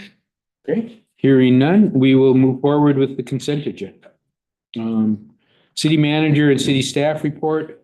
As I mentioned continually, if you want to know what's going on in the city, read the city manager and staff report. Your best insight into city activities. Anything that you'd like to highlight this month? Yeah, I really think that the having the regional solutions team here was really impactful, and I'm really proud that we were able to have that group out of state delegates come here to Yachats to hear about our important projects. We had members that the regional solutions team out of the governor's office gathered to bring here to hear about the proposed new water tank, 1.5 million gallon water tank, and middle income housing. And then we were able to walk them around town and show them the estuary boardwalk, the landmark property. And then there was members of Business Oregon that were at that meeting. And shortly, just 2 days after that meeting here in Yachats, we were awarded $100,000 for feasibility of of the land. So that's for our geotechnical engineer, our engineering studies of the land, and clearing of the land for doing all of the testing to ensure the land is suitable to in fact build the 1 million gallon water tank is kind of our next step. So it was really wonderful to have that positive feedback and then immediate results with some funding support through that. So that's one thing I just really think was really cool and wanted to point out. Also, something that isn't on the agenda that I also think is really important, or that wasn't into my consent or report, is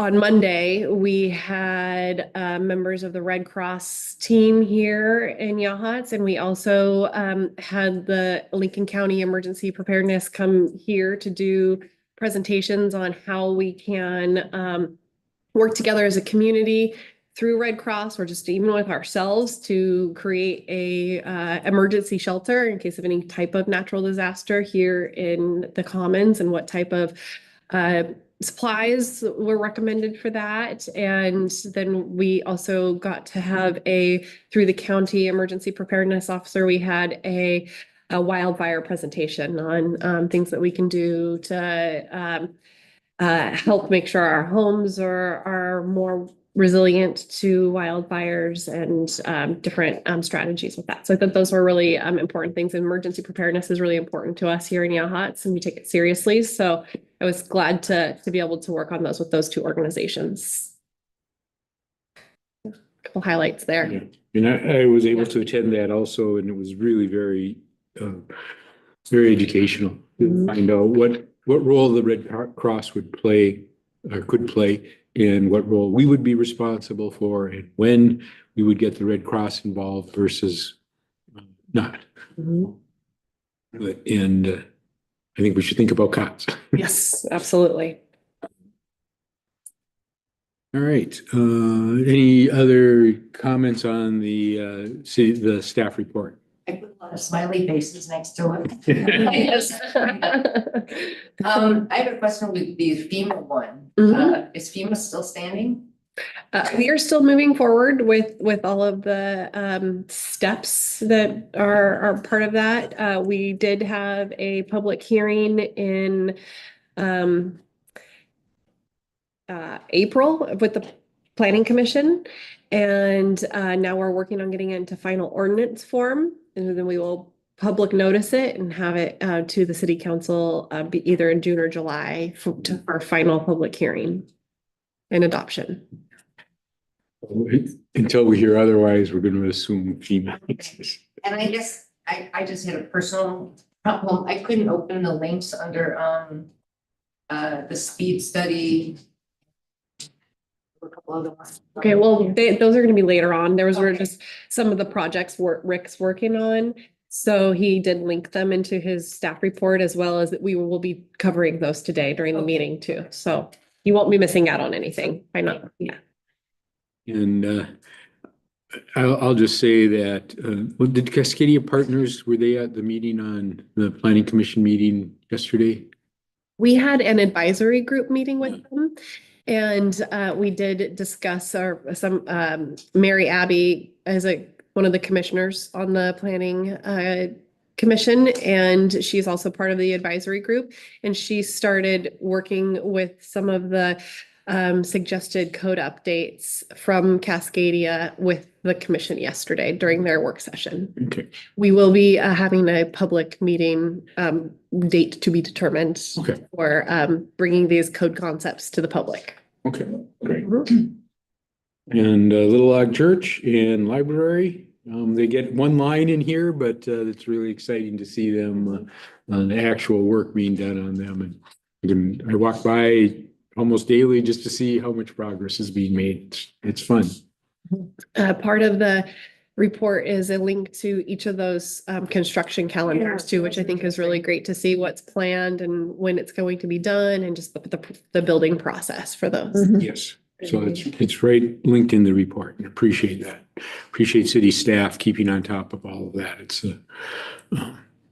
good. We had to write some, get to write some big checks. And there was I'm gonna just kind of add this.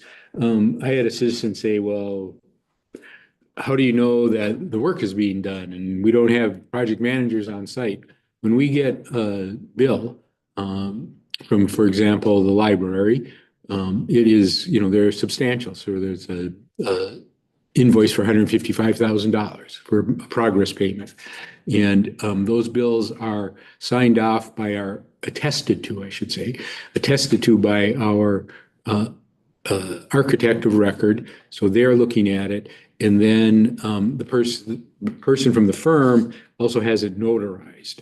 So by the time the city signs it, it's already had some serious eyes on the invoices. So we just don't randomly accept invoices from these large invoices as these projects are going forward. And we have two people sign them away. They also, the projects, they get the same kind of scrutiny and inspection as a home being built does? by the Absolutely. county? Yeah, Absolutely. That will often be part of the invoices. okay, The stage will be noted that the right. county inspector came to, and the county inspector has specific times, and they are rigorous on public buildings. They're even, sometimes they'll kind of, for a home, they can drive by and say, yeah, I know that guy and the foundation looks good. They get out on a public building and do real inspections. Okay, any other questions? If not, we'll move to the next item. And again, thank you to the staff. Sheriff's contract report, were there any questions on that? We have multiple, we have Deputy Dorsey and what's the other deputy's name? Collins. Deputy Collins both contribute to that. Are there any questions or concerns? I just like to mention that we have Deputy Dorsey's been writing her report also, just to kind of give a little bit of context to the numbers, which I think is a valuable piece. Just kind of hearing some live report from her. Yeah, Like that. which it's very much appreciated. Thank you. Mhm. Okay, any comments on the April meeting summaries, either from the commissions or the city council? Were there any amendments or changes that were needed?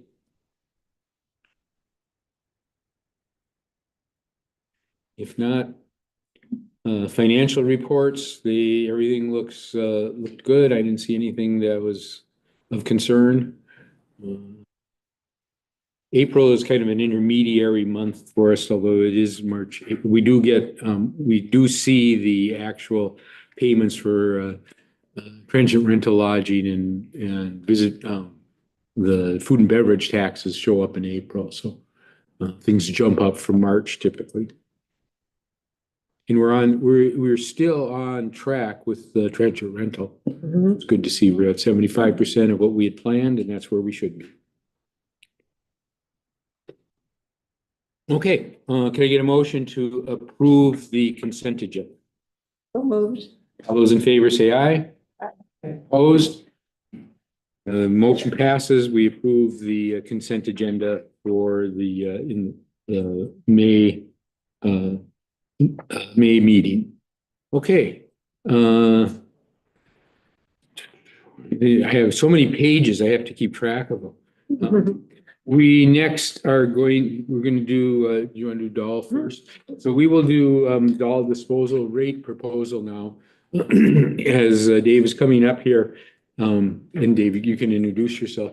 I need to note, I think for our newest counselor that we have one and only one contract in our city ordinances. And that is for our waste disposal contract. It was mandated by the state legislature that waste disposal firms be made whole, if you will, and continue to operate within a jurisdiction. I think it was wisely thought that you don't want your waste haulers going out of business. You want to make sure that they're there, and we also want to make sure that they're transparent in terms of what they're asking. So Dave, please. Thank you, Mr. Mayor, councilors. My name is Dave Larmuth. I'm the outreach manager for Dahl Disposal Service. The slides I have for you today are really just the letter and other information we submitted in a larger font with some photos. So all of our collection trucks are this same basic style. They're not all the same manufacturer, but they work the same way. There's a hydraulic claw that comes out, grabs your cart, picks it up, empties it. And that claw, you can see how wide it is there. That's part of the reason why we ask folks to keep their carts 4 feet apart from each other, from mailboxes, from fences, from basketball hoops. Every once in a while, we take a piece of those with us. So that distance is important. These are things we're going to cover today. This is a drop box truck. We call it a drop box truck because it drops boxes off for people. So it's larger construction projects. And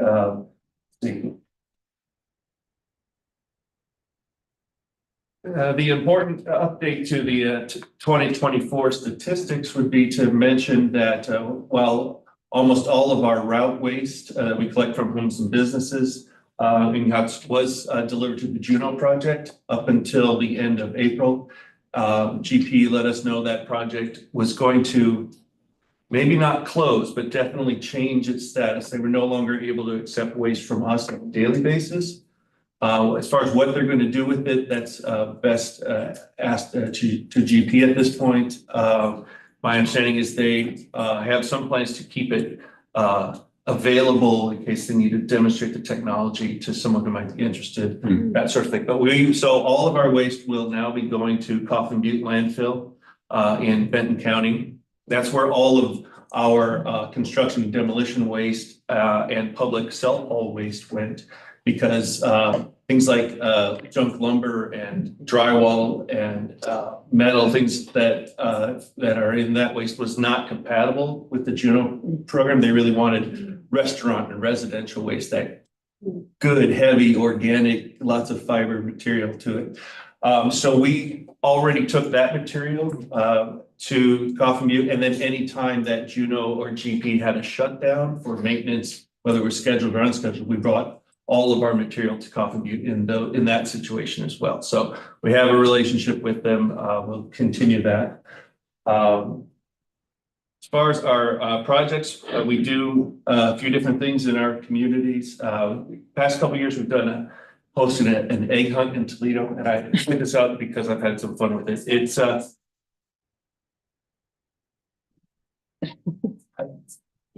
you hear it too, though. Yeah. Yeah. You're what? You're what? So the way we describe the egg hunt is it's 6,000 eggs, 3 hours of setup, and 5 minutes of chaos. If you'd like to have one in Yachats, I'm sure we'd love to work that out. The other thing I did want to point out is that while we do donate a lot of money to school and community events and organizations, those donations are all subtracted out for the operating ratio calculations we're going to talk about later. So those are excluded when we list the allowable expenses. It means it excludes things like those donations and contributions. And there's a couple of other items, but those are the main dollar values in those excluded expenses. We submit a reviewed financial statement each year as everybody.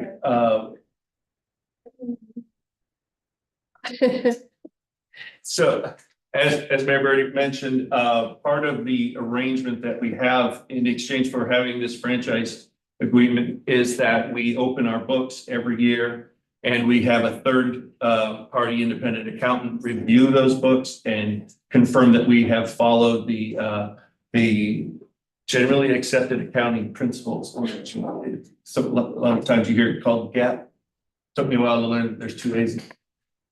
So they didn't find anything. That's good. 2024 actual results. This would be just for our business in the city of Yachats. So we report on our rate review model, the entire company totals, and then the specific revenue and expenses that we have identified for the city of Yachats. And the franchise fees that we pay to the city are included in the operations expenses. So I call them out there because we pay you. But I did want to make sure that if you were trying to add those up, that you wouldn't add them twice. So then through our budget process and other outside information about what we think will happen in the coming year, we come up with a projected rate year. And this is the revenue and major expense categories for the projected year as well. And we use those numbers to calculate the operating ratio that we talked about a moment ago on the next slide. There we go. So those are the allowable expenses that I mentioned. We divide that by the revenue. In this example, it includes the proposed rate adjustment in that revenue. That would take us back into our operating ratio range. The operating ratio of 85 to 91% is prescribed in the contract. In a typical year, if we were projecting to be outside the range, the adjustment we would request would take us all the way back to 88%. If that happened this year, we would have been requesting an 8.17% adjustment. We had a conversation with our management team and determined that with everything going on with the economy and all the uncertainty, we proposed that we would take a smaller adjustment that it would get us just back into the range. And so that's why the projected operating ratio is 90.5 instead of 88. And as I mentioned in our letter, these are some of the factors that impact our projected expenses. Depreciation goes up every year, in part because the company used to lease the trucks that it operated from a related party company, and that practice went away several years ago. But over time, that number has, as those old leases were paid off and then other trucks were acquired directly, the depreciation goes up in opposite. We talked a little bit about disposal costs. I did want to point out that the loss of the Juno program has no impact on collection rates or the collection company expenses.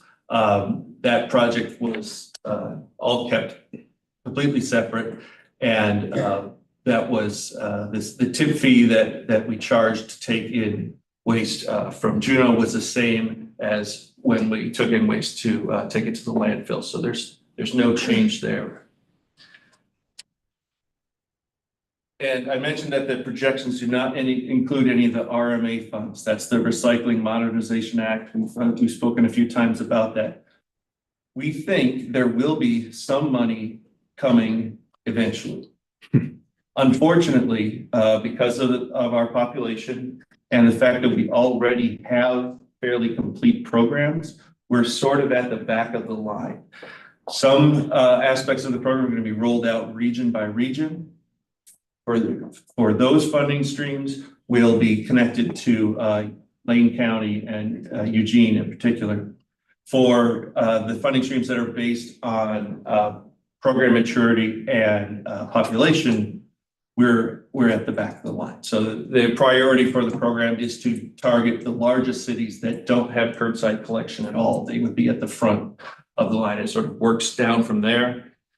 So until we see what those funding streams look like, it's really difficult for us to project how that might affect these expenses. When we do know, we'll be reporting that information to the city separately, and that the folks that manage that program will also provide reports to the cities showing how much money they paid us directly or what services they provided to us. So we'll have a better accounting of that at the end of the year. So the rate impact at 4.62% for our most popular service, which is the 35-gallon trash cart with weekly service. That includes the recycling cart serviced every other week and the compostables cart serviced every other week. The current rate is $40.30 a month. The proposed rate for that service level is $42.15 a month. That's an increase of $1.85 a month.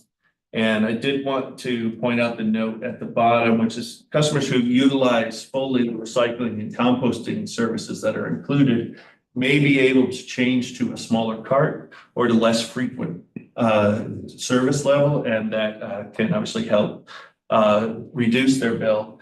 We do have 3 levels of carts available: 35, 65, and 95-gallon carts. Then we have 4 frequencies available: weekly, every other week, once a month, and then will call, which is we only come when you call us. I think that is, yes, that's everything I have, but if you have questions, I'm happy to entertain. Yes. This is technicality, but the proposal that you've been reading from and that's on the screen, did we have that ahead of time? We did. This is just a different format for the screen because the documents you have in your packet, the type's really small. Yeah, I mean, in our packet, we had the numbers. Yes, sir. More than I wanted to see, but this is more accessible. I agree. The packet had what's required for them to report to us. Do we need, we don't have any option in this, do we? I mean, we don't need a resolution. This is just the way it is. This is by state ordinance essentially that we accept these numbers. I Do you think need a resolution from us that we approved it? usually we need something that would reflect in the minutes that then the proposal was accepted, whether that's a resolution. I guess is up to you. Not every city does it the same way, so we're flexible. Okay. I think it'd be good to have a resolution. Yeah. That we accept the increases as required by our contract to from Dahl Disposal. So move. All those in favor? Aye. So, but I do have a question. Is it at some point, are we going to be able to, what's your best guess on being able to accept like plastic tubs as recyclable and So the good news is those items are on the list. So plastic tubs and cups will be on the new list. We will have to wait to start accepting those until we get the approval from the sorting facilities that they are set up to accept those plastics. So hopefully that will happen within the first few months of the program. We'd like to say October 1st, just because it gives them 3 months to get it organized, but we'll definitely over communicate that change because we know we have a lot of folks who are interested in that. Just while we're talking about the subject, I wanted to thank you for arranging or the Follow the Waste tour. And I went on that tour a week or two ago, and it was incredibly educational. I mean, you know, we all throw things away and never think about it, but to see where it goes, how it gets there, what follows up the what kind of items, especially in recycling, Mhm. come up the system, very educational. Thank you for that. More people should do it. Right, when we went, that was to Juneau. That was to Juneau, which is now over. So Councillor Collins is referring to, these last week, between the County Solid Waste District and the three haulers, we put together a group of elected officials and staff who wanted to see where everything ends up. So they toured Coffee Beach landfill, and then Pacific Region Compost, which is next door, and then Garten Services, which runs a commingled recycling processing facility. And that's located in Salem. So we do try to put those tours together, usually every couple of years, and then we send an invite out to everyone, comes through staff, and certainly would welcome you to join us the next time it comes around. Worth the time. Okay. And I'll still lobby that we want a glass collection spot here. I agree. All right. Okay. So that's done. Thank you, Dave. I always appreciate the thoroughness and the completeness of the work that we see. Thanks. Okay. I think what we're going to do is we're going to move up the Library Commission. We're going to bump up one if you can be patient, Paul. This will be fairly pro forma. But we do have an application for our Library Commission and a corresponding resolution. Ms. Peterson, can you come forward and state your name? And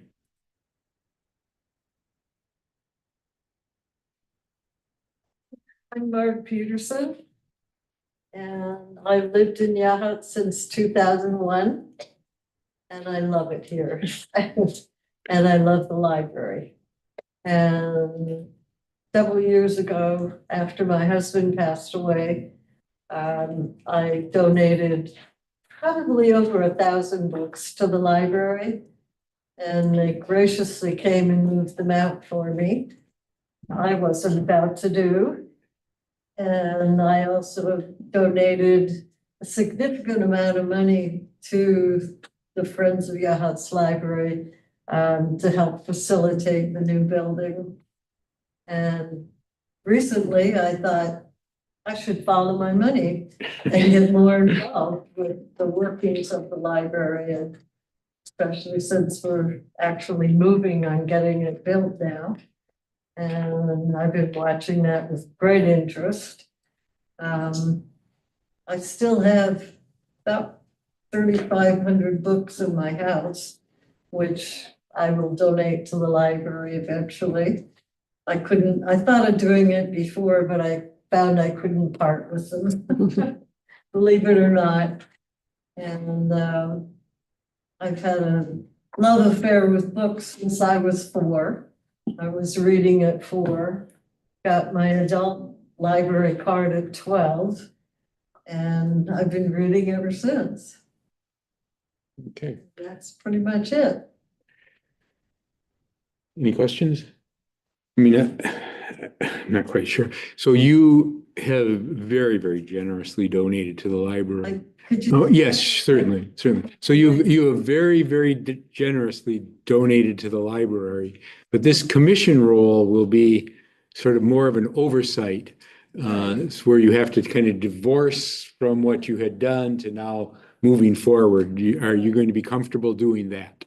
Yes. Okay. I would like to become more involved with the workings of it. Okay. Wonderful. Any other questions? If not, we have a resolution in front of us. I will read that. The following commission member has agreed to accept an appointment to the Library Commission if offered, and the City Council discussed the appointment on May 21st, 2025. And now therefore the City of Yahut resolves the following appointment is made. The Yahut Library Commission for Marg Peterson, sorry. Yeah, it's all these. That's what I thought. It's all these. It's the Danish version. Yes. We have the wrong spelling. Okay. So seat E expiring 2026. All those in favor say aye. Aye. Opposed? None opposed? Thank you. You are now officially a library commission member. Right, thank you.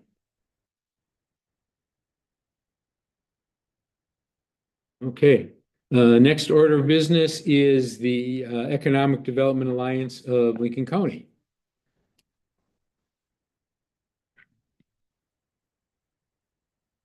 It all comes down to AV.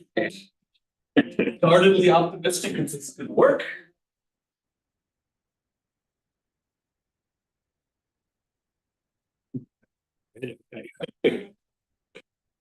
That's it. All right, well, Mayor and Council and staff, thank you very much for indulging me with a few moments. Bobby and I were talking and thinking it was probably about time for me to come back before the City Council and kind of give you an update. Since you have some new counselors, you might not know who EDALC is. We think everybody knows, but sometimes we're wrong.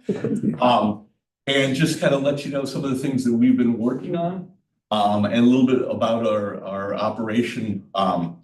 You have our biannual report in your packet. Makes great bedtime reading. I've got a presentation that is sort of stylized the same way, but we're going to talk about some more specific things and kind of move quickly through some things so I don't have to like just belabor that. So we are the Economic Development Alliance of Lincoln County. We have been the EDO, the Economic Development Organization, representing the region of Lincoln County for 31 years. I am the third executive director, so there's been some pretty solid continuity.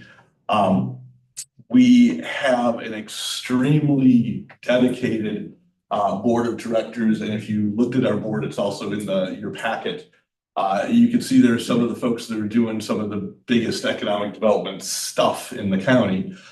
We have a staff of 4 full-time folks. I've been a rural economic developer for the last 15 years full-time. Prior to that, most of my career was spent in software development and software entrepreneurship. And our website's businesslincolncounty.com. It's a great resource to check some things out.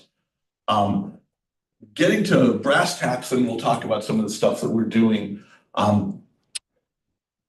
Before I got here, EDALC was 100% funded by Lincoln County, the governmental unit, by transit lodging tax dollars and video game dollars. That was not necessarily, I think, the best way to do things, having sort of a single payer on either side. And so that model was basically shifted, and what we were trying to do as an organization, we're a 501c6 nonprofit, was sort of diversify things to share multiple government units and public sector units support our organization, education sector, the business sector, plus grants and relevant contract work. So we have a kind of diverse funding portfolio. Our annual budget is around $380,000 a year. And one of our long-term sort of 7-year goals is to be able to engage with every single municipality and governmental unit in Lincoln County to a level of support, but also to deliver a heck of a bargain. Because when you can kind of spread that around, it makes a lot of sense. So, Bobby and I have been kind of talking about, are there ways through community support funds and YAHATs that, we can add you to our list of partners. But more importantly, is the ways that we can collaborate together to add some capacity and value to things you might want to do here. So that's where we're going to spend most of our time here. Just quickly kind of touching base on our strategic priorities. We reevaluate these every year. But really what we see are the things that are our sweet spot and the needs in the county without duplicating efforts, because in a small rural county, you don't want to be doing the same things other folks are doing. We really work hard to represent Lincoln County in the larger region. We are driven to really support and enhance our entrepreneurial ecosystem, the scaffolding that supports our entrepreneurs. We work with governmental units and internet service providers to work to support and bring knowledge and bring more projects in for broadband deployment. Right now, some of that is up in the air because there's a huge broadband infrastructure amount of money that's supposed to go to all the states that was just put on pause from the federal government last week. And it has the word equity in its name. So at least that's going to go away. But hopefully the funding does not go away. We're also very driven on supporting not just Lincoln County, but the entire Oregon Coast blue economy sector. The blue economy is really where saltwater meets cash. It's ocean reliant businesses, things like that. We do a lot of work on data and research to help organizations. We create and manage and administer economic development tools that can help businesses and municipalities like the Lincoln County Enterprise Zone. The last time we upped that, Yachats chose not to participate in that. That might be something we want to revisit. It's an economic incentive for certain types of businesses to, if they're creating jobs and investing in their business, to incentivize those. We also maintain the most comprehensive database of available online commercial real estate for sale and lease in Lincoln County. Not getting in the way of the realtors, but we're another point of access, and it's a collaboration and an aggregation. We also really do want to foster connections and collaborations with other groups, Small Business Development Center, Business Oregon, Regional Solutions. When they were around, they met with us in the same time when they were hanging out in Lincoln County. That's a great organization. And we also see one of our things that's pretty exciting for us is innovating in economic development. And that's some of the things that we did with Yachats last month. So one thing that is kind of important to us, because Lincoln County has not really historically had a role, is we are all part of the Cascades West Economic Development District. It's a federally designated economic development district. The entire country is covered with these. They're designated by the Economic Development Administration of the federal government. Our region is Lincoln County, Lane County, Lynn County, and Benton County. One of the things that's cool about this economic development district is we have the two major R1 research universities in it. We have OSU and University of Oregon. So we try to think of ourselves as a platypus, not a duck or a beaver.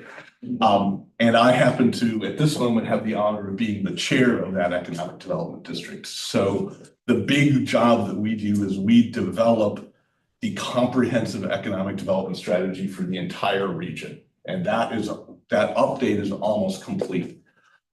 There is also, same region, a Business Oregon program. They have a statewide program for innovation hubs supporting innovative businesses. The Cascades West Innovation Hub is that same area. And our role is we've been tasked with creating the operating framework and governing structure for that, which will probably, starting at the new fiscal year, will start actually operating as a collaborative way for economic development support organizations to help innovators. Another thing that's cool that we're involved in, and this is a multi-organizational collaboration that started last year, is the Young Entrepreneurs Program through the Lincoln County School District, taught by the Small Business Development Center.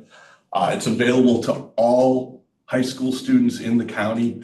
Does not matter if homeschooled or private schooled or public schooled. And the cool thing is it ends with a Shark Tank style pitch event where they get to actually pitch their businesses for real cash. That real cash goes to the Oregon Community College Foundation that they can then draw upon for either education or starting their business.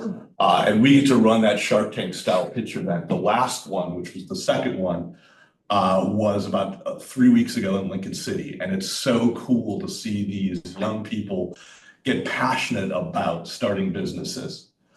Another cool thing that we do, again, entrepreneurial ecosystem, we run an annual event called the Fail Fest. And basically what we do is we celebrate entrepreneurial failure. the whole idea is to basically change the narrative around business failure from failure to failure is fertilizer for future success. And we run it like a comedy club. And we have businesses come in, and it's the most amazing supportive environment that people are willing to share their stories, which sometimes those can be really hard to share, but people are there to learn from that. And next time we've got that, that's going to be coming up again this fall. If you have an opportunity, come to that. We move that around the county. Another cool project that we're halfway through right now, funded by Northwest Oregon Works, is what we're calling the Creative Economy Playbook. And it's for both creators, creative economy, solopreneurs, basically artists, and communities. And it's basically a guidebook on how to engage the creative economy and the arts in the economic development of either your business or your community. So we've got things in there on the municipal side, how to create a phantom gallery project, how to run a mural program, how to do municipal sculpture programs, all sorts of stuff like that. So that's going to be coming out later this year. We also, I mentioned one of our priorities is the blue economy. We received $1 million congressionally directed spending award that's wrapping up in a couple months. So far, we've been able to grant out close to $500,000 to coastal blue incubators and startup companies.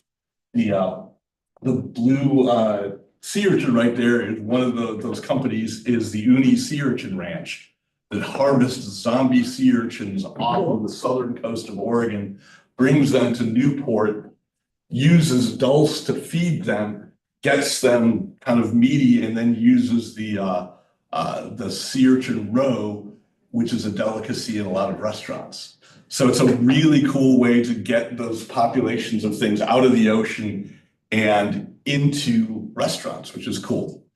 We've also funded 2 Oregon Coastal Community College DACOM processes. That's the step before you create a curriculum for an aquaculture technician and a maritime technician. And we funded the Oregon Cluster Initiative's first year of a high school seafood butchery program in 5 high schools on the coast. And we lovingly call that program Kids with Knives, because what could go wrong? And we also funded in partnership with Colpac, the Northern Coastal Economic Development District, a blue economy data model. It's a way to research the blue economy and see where our opportunities are. And we're seeking funds to be able to duplicate that work in the Central Coast and South Coast. We also do a lot of work on data research. We have an economist on staff. We wrote a grant and are nearly done with the project of updating the 2014 Lincoln County Economic Report. Anyone who's ever worked for a nonprofit and written a grant has used this report as the data to back that up. So finally, it's going to be updated. We do the annual top employers report for Business Oregon. It's odd because Business Oregon, or the Oregon Economic Organization, they can't do the top employers report because of weird privacy things. So organizations like ours do that. We also created a thing, the Lincoln County Economic Vitality Report Card. We maintain a county profile, and we also funded an in-depth study on the economic impact of the NOAA MACP Marine Operations Pacific fleet being located in Newport, because that has benefits for all of Lincoln County, and that lease is almost up, and we're probably gonna have to fight for that to try to keep that there, assuming NOAA still has funding. One of the other cool things that we do each year is we put on an annual economic summit. Mayor Birdie was one of the panelists in the last summit. For the 3rd year in a row, we were sold out, standing room only. And when the mayor was presenting, he had a big clock up there because he's a politician. But it's basically a way to share data and information to community leaders and business leaders, and something we're really proud of doing. We've also run for the last 15 years the Community and Economic Development Grant Program for Lincoln County. And Bobby, when you were at the chamber, you utilized that program. We also facilitate a grant writing workshop, and we design and continually change that program. It's about $130,000 a year for economic development and community development projects. Really an awesome program, and it's local dollars staying local, which is cool. A couple other things, then I will shut up and ask if you got any questions. One cool thing that we're doing now, we have an experimental position that's funded by the Ford Family Foundation called the Community Connector. If any of you know Leslie Politosh, she was at the budgeting meeting. She is a rock star. Her job is to embed herself in organizations, a lot of those that represent underrepresented communities, and fill some gaps, but also be a scout of, are there opportunities for our organization or other economic support organizations to step in and offer assistance? One of the things that we're doing right now is we have a website called takeactionlincolncounty.com.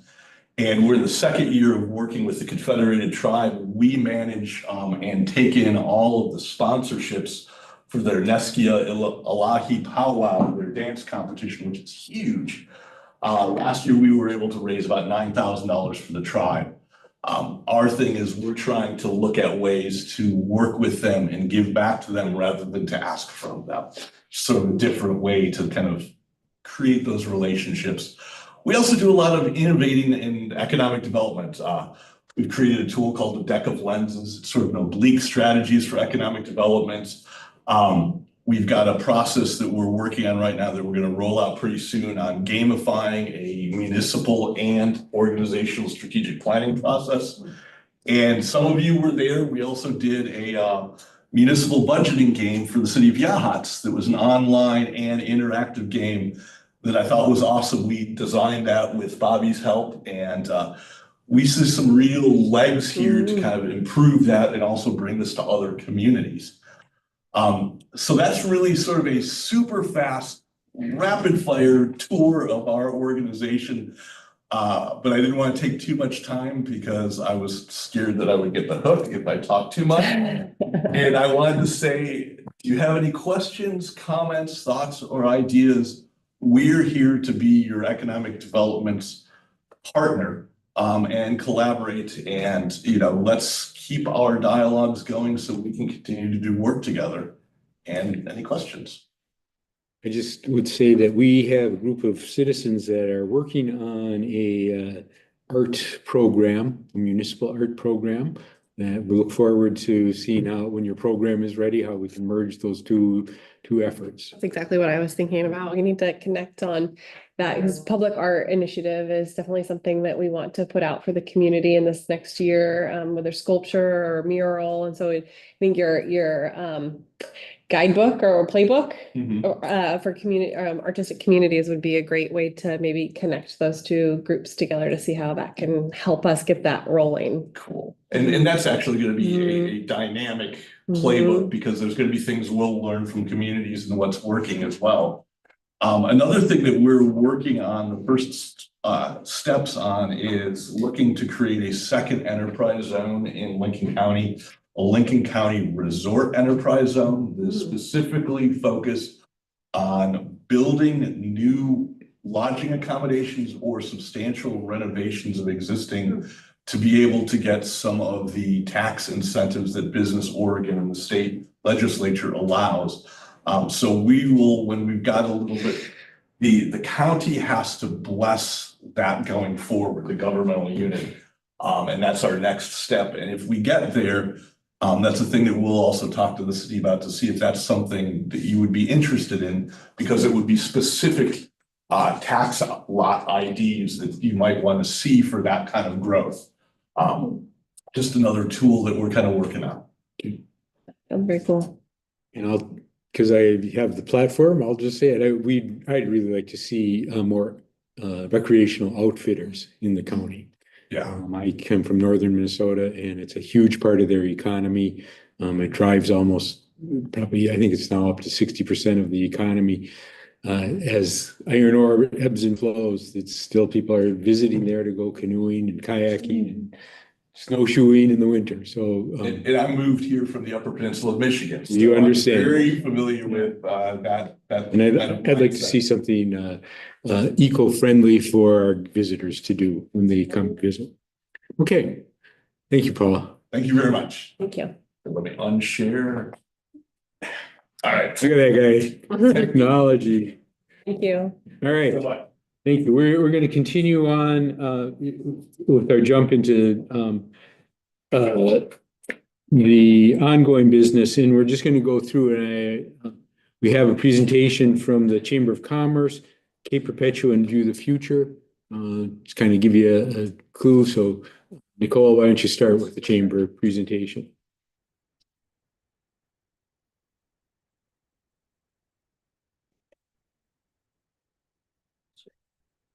What's that? You can share. Your screen. Oh, too.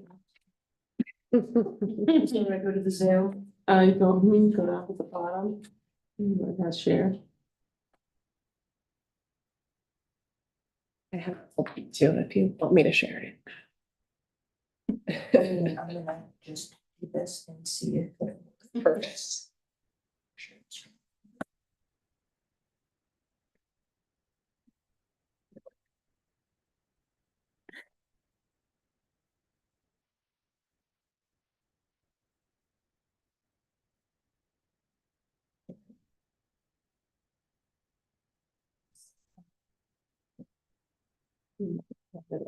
As a secondary.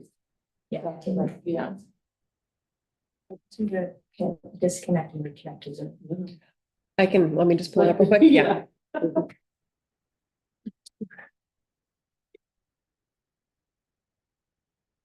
So I submitted my regular written quarterly report, but this is kind of just going over everything that we've done advertising wise this last year. So it's way more exciting than my written report. I'm sure you all read it. I hope you all read it. Yes. But Yes. Start going through it. It's been a really fun year. We started some big projects and accomplished them. So it's pretty exciting. We have our major events that we hosted. We've supported 30+ events. That's like, talks and everything going on in Yachats. The new marketing campaigns, roughly 10,000 interactions with visitors. Our major print ads, our OPP video and radio ads, and then our 0.6 and our BMP ads that we did were new. Those are kind of our new things, the OPP and the 0.6. These are kind of our partners that we worked with throughout the year. Go to the next slide.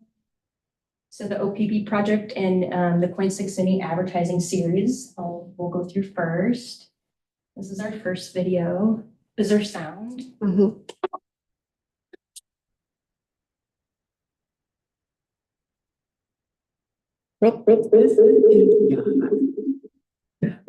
That's not part of the video. Get your attention. The sounds are actually a really important part. So creating these videos with OPB, it was interesting because the wording is, you have to be very careful about your dialogue. You can't be promoting Yachats in an advertising way. It has to be more organic, and everything we tried, they were like, no, that's not going to work. That's not going to work. So we opted for just recording, really getting really good recording of nature, the sounds of nature. So imagine you're watching this movie and it's like action movie. And then this commercial comes on and it's quiet and you hear the sounds of the ocean and you see this beautiful sunset and it's quiet and it just says, this is Yachats. You're like, oh, wow, I want to go to Yachats. It's so peaceful, beautiful. And that was kind of the theme we were going for with these. And I had to be the right person. Sorry. I tried to find somebody else.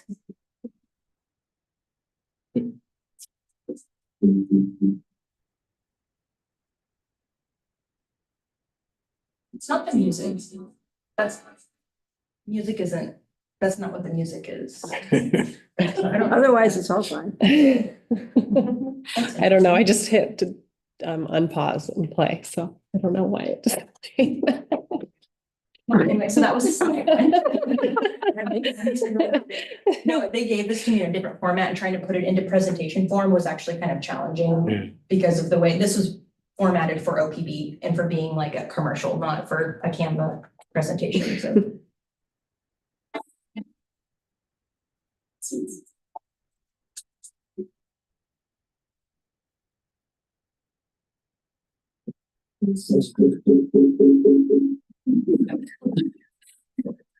Yeah, so it was literally just like the sounds of the seagulls and stuff. Yeah. When the first time I saw that's weird. That's yeah. Pictures are cool. Yes. Yeah, well, you have it all. I'll send the videos to you guys in a link from Dropbox and Oh, you can okay. go through and listen to them. They really are really nice because it's all you hear is the sounds of. It's like so important to hear that part of it. Wish that, can you pull it up? Do you have it in your email still? Or I gave it to you just I the other do. day. Yeah. Sorry, I really want you guys to watch this. Let me stop sharing for a second so you don't see me navigate through my whole computer system here. So I'll just kind of go through the OPB and stuff while she's finding that.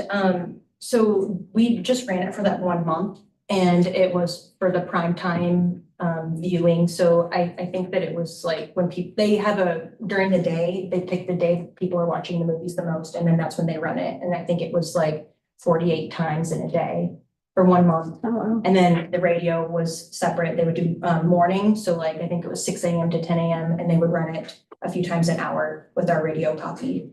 And the videos reached 750,000 viewers, which is pretty incredible. And they can track that because it's a video on demand.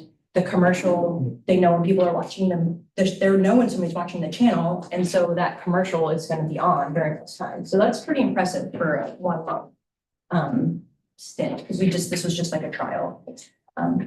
So it's pretty cool. Did it work? Okay.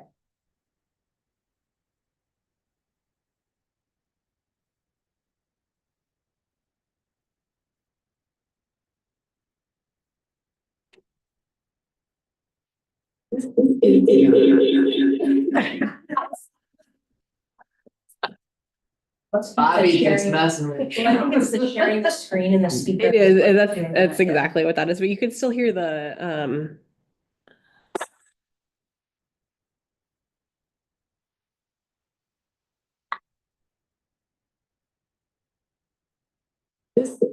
I'm gonna just stop it before it does that. We got that part.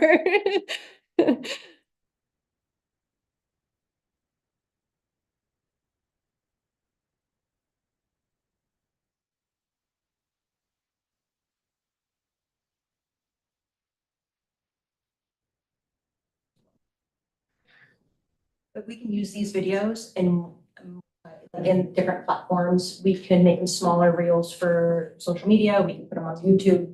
We're getting a TV put in right now at the visitor center. We're gonna have them running down there so people can see them.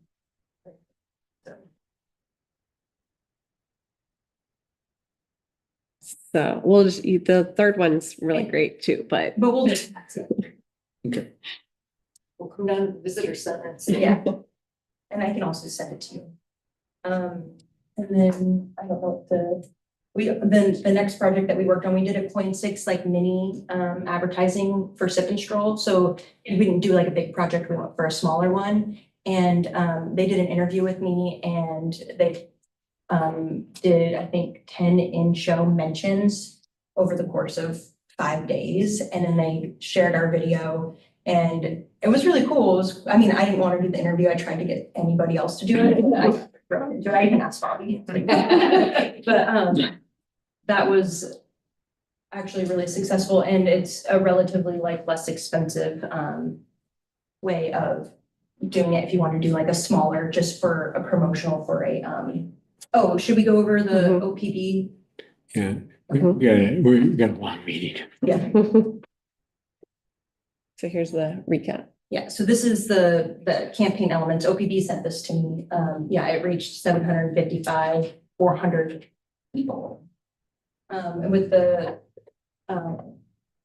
we don't have to, like, moving forward, we don't have to do a big campaign. We can always do a smaller one. This was just 1 month, but we could do it less and do it for a year long instead of just doing it monthly.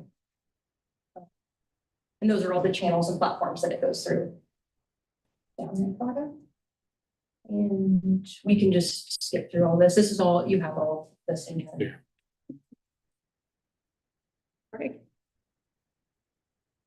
Oh, well, there's more to that, but you can look at it. But there's, it shows all of our ads that we put in. And we did an ad in Portrait Magazine, our Oregon Coast Today ads that we purchased this year, and our Travel Oregon and our Aqua ads. And they're all linkable to our website. I have a question, like magazines like ARP and stuff like that, are those an option to, or to be known? Well, they are an option. Print advertising is something that we're kind of moving away from because not very many people look at magazines anymore. It's more web and digital. So this next coming year, we're really gonna just put ads like print ads in Travel Oregon and Aqua, just because they have the most reach in their print. But I'm open, if you want to send me what you know. I just happen to read it every morning. Oh, you do? Oh, well, that's great. Yeah, I know. Yeah, okay, we'll send it to me, because I don't know, I actually haven't heard of it, but. Okay, yeah, it's a retirement. Oh. Well, perfect.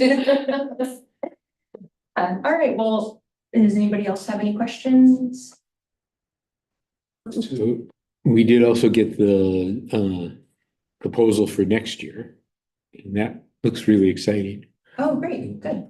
I don't know, is it appropriate to ask my question of, there was quite a bit of money, and my question was, are they going to be able to spend all that money in a year? Because the proposal laid out stages, 6 stages or something. Yeah, 7 stages, or the phases, yeah. Phases. And so you're asking,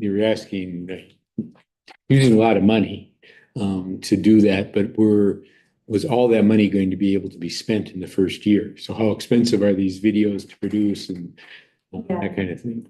Well, that OPB ad for that 1 month showing is 10 grand for 1 month. So yeah, advertising is very expensive. Getting content and placing those ads is where all the bulk of the money comes from, really. Yeah, I do think that first year, we're gonna be spending more in that first year because we're gonna be creating a lot of content, and then it'll be less in the next 2 years. Okay. Yeah, but yeah, creating high quality content is expensive. You have to put out the first year with good equipment. So yeah, that's where the bulk of the money's coming from. But once we have it, then we have it forever, and it's good quality, and we can use it on multiple platforms.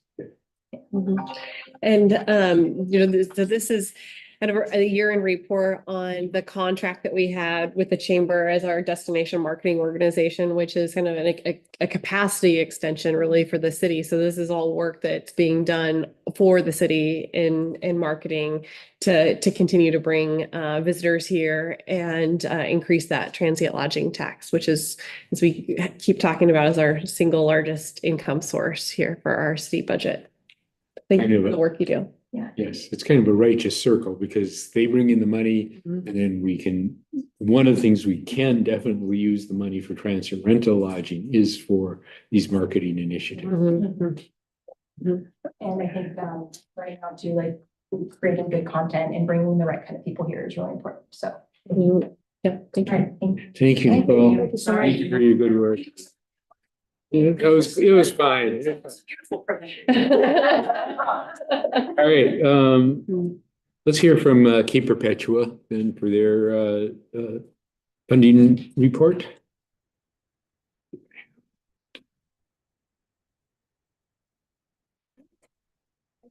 Sorry, that's my brain. It's quite loud.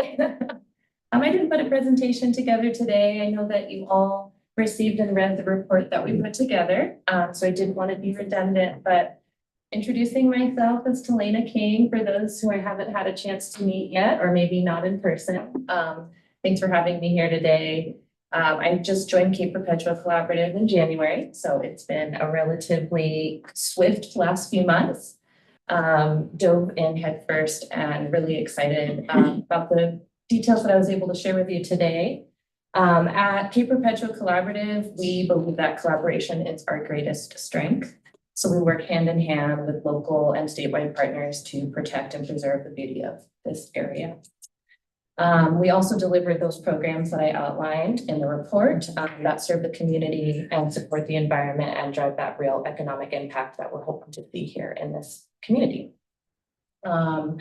One of the things I wanted to highlight was that we are working actively on welcoming more diverse groups to the coast. So we want to focus on the tourism aspect that CPC has been able to provide over the years with our vibrant tide pool ambassador program. So we do those guided tours and everyone's really excited about coming to join those. We are welcoming a specific group that we are very enthusiastic about having out here through Outdoor Afro. We are doing a custom tour for them. They're coming from Salem, and we are also working with Be the Future, our sister organization, to give them an experience for tide pools to Ridge so that they can learn about our marine reserve and experience the coast. Many of them have never been here before, as well as have some of that history and importance of what is happening here with biodiversity in this land-sea connection. As you know, our programs promote environmental responsibility and public education, but we are working actively to create different partnerships to continue bringing people out here to extend those visitor stays and attract those eco-conscious travelers. So a lot of our time has been spent getting into different circles. We did sit at a OPB roundtable to meet with the new CEO to talk about telling some of those stories that are important for us to share about what's happening here at the coast, connecting it to other areas in Oregon and beyond. And we're also tabling at a lot of other events so that we can build different partnerships who have a wider reach to bring more people into the area as well. And one of the programs that we piloted last summer was a Tide Pools to Trails with Trail Keepers of Oregon. They work all over Oregon, so having their network as well partnering with us is bringing a lot of people in to participate in those events where they'll enjoy the tide pools and then do stewardship on our local trails here. So I know we're a little pressed for time, so I'll keep it brief, but as we continue to grow, we're just committed to keeping those programs accessible to the public. So all of our programs are no cost. I say no cost rather than free because they have value to them, and I don't want that to get missed in the language of free. So emphasizing that in order to put those on, it takes time and effort from our wonderful staff and volunteers. And we just hope that we can keep providing good content to support Yachats and the tourism industry and encourage people to keep taking care of this beautiful area that we all are privileged to live in. So thanks for your partnership. Thank you for the money that supported us this past several months, and we appreciate it. Thank you. Thank you. And I have two things. One, as I told you yesterday, this was a really well-written report. It was. Thank you for that. You can be my editor. And the other is I'm going to skip a little bit around, but Talana had invited us to do tide pooling. I was a little concerned, just slightly, that was there an ethical issue since we donate money and then had an exclusive tide pooling event. So I did check with the Ethics Commission, and they essentially said, no, there isn't. But they did recommend that if we do a tide pooling event for the council, that it be open to others. And that would be that all of that, everything else was fine. So at some point, I think we've probably lost the calendar that you sent with the events. We're probably past it. But is there interest from the council to engage, to go on a tide pooling trip? Okay. Why don't we work through that with Bobby and get some low tide dates and get some times that we can do that, because it'd be really fun. Lisa? I don't lead it. Incredible tide pool guides who are very knowledgeable and fun. So I'm sure that you'll have an incredible time, no matter when you decide to go. Well, any other questions from me or concerns? Thank you so much. Thanks so much. Yeah. All right. View the future.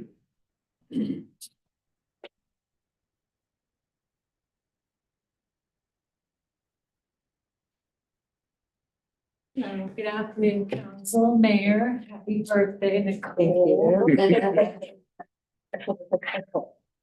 Well, on behalf of View the Future, I just want to say thank you for all of the support you gave us last year. We have done incredible things with your money.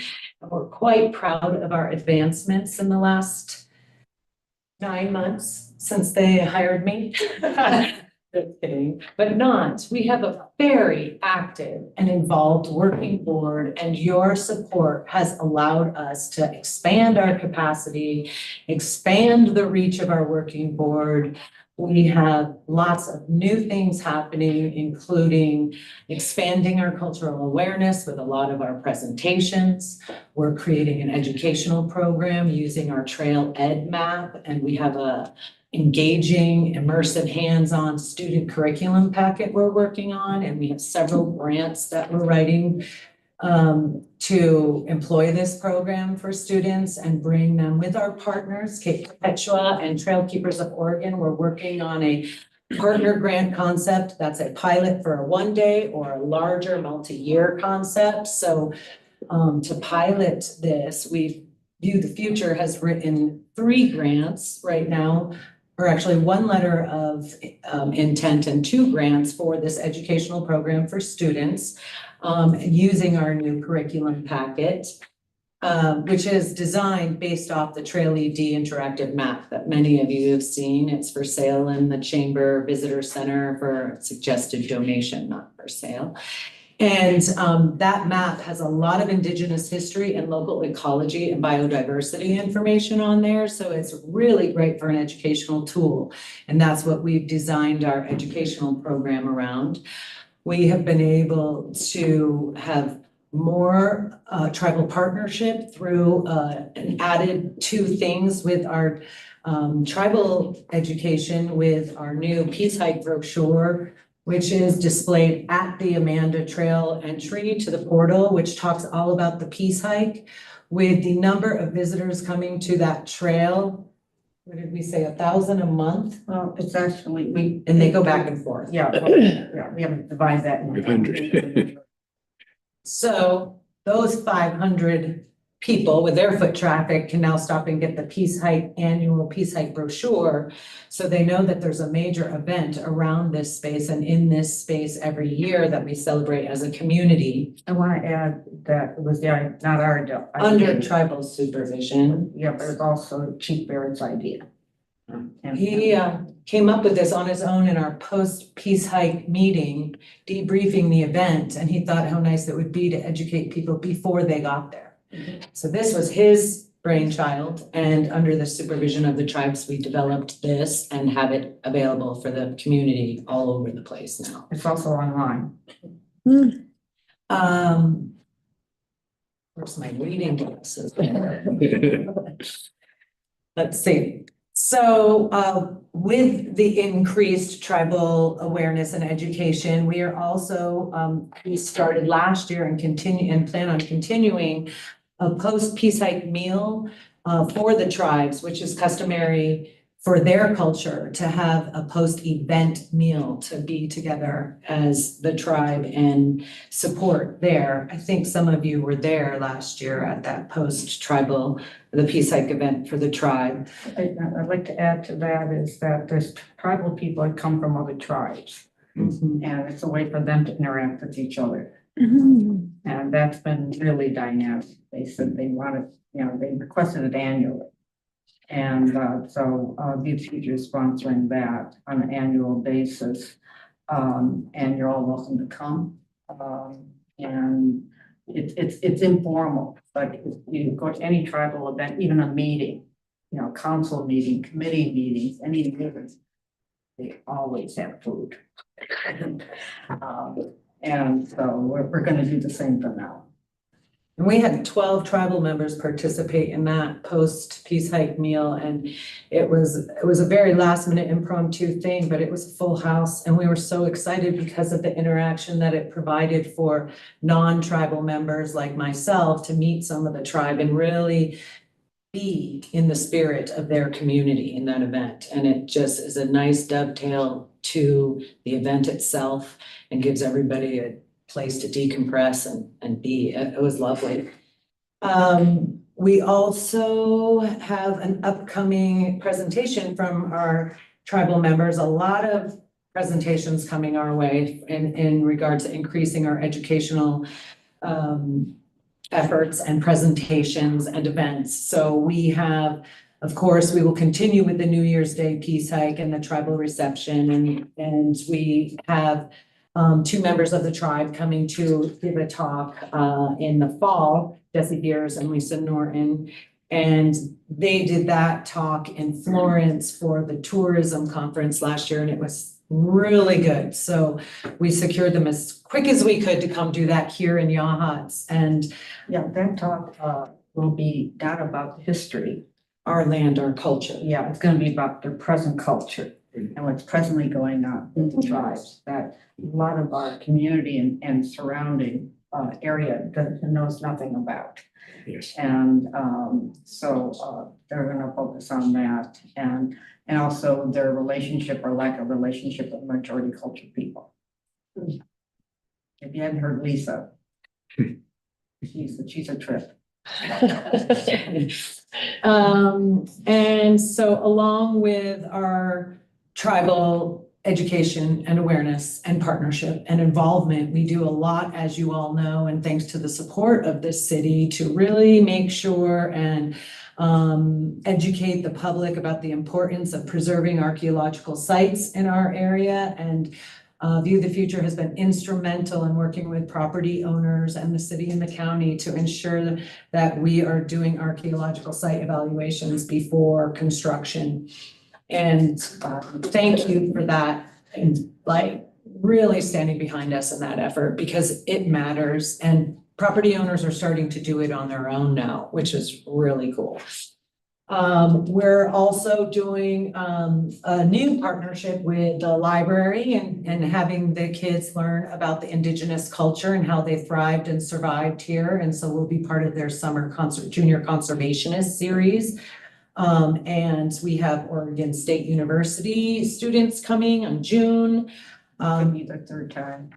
And Joanne spoke to 40 students from Coos County just last month, and that was a real big success. For those of you who see our newsletter, or you can access it online, there's a nice story in that. And in the vein of trying to kind of spearhead our educational collaboration with CPC and Trail Keepers of Oregon, we have several schools on deck to collaborate with us, and starting with Angel Job Corps, YFAP, the outdoor school, and Crestview Elementary. They're all very excited for our educational program in the grotto. And of course, we're bringing Zachary Stotts for our cultural presentation on June 1st. That's a rescheduled event, but he's going to be educating us on the Black exclusion laws and the history of Oregon, and is coming back to speak. And we're really excited about that, as well as Marion Brooks, who will be speaking about the untold story of Emmett Till, a docuseries she produced with NBC. I think it's NBC.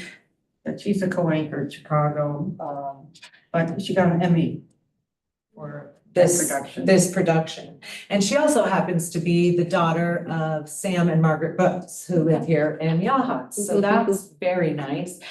And then as far as our environmental preservation with the partnership with CPC for teaching students about the marine preserve, and then they'll spend half a day up there and then come down to the grotto for our Indigenous history talk. And then we'll take them on a hike through the Amanda Forest, and our Trail Keepers of Oregon or CPC guides will teach them about the local fauna, flora, all the ecology around. We'll learn some about water and landslides just being in the grotto itself.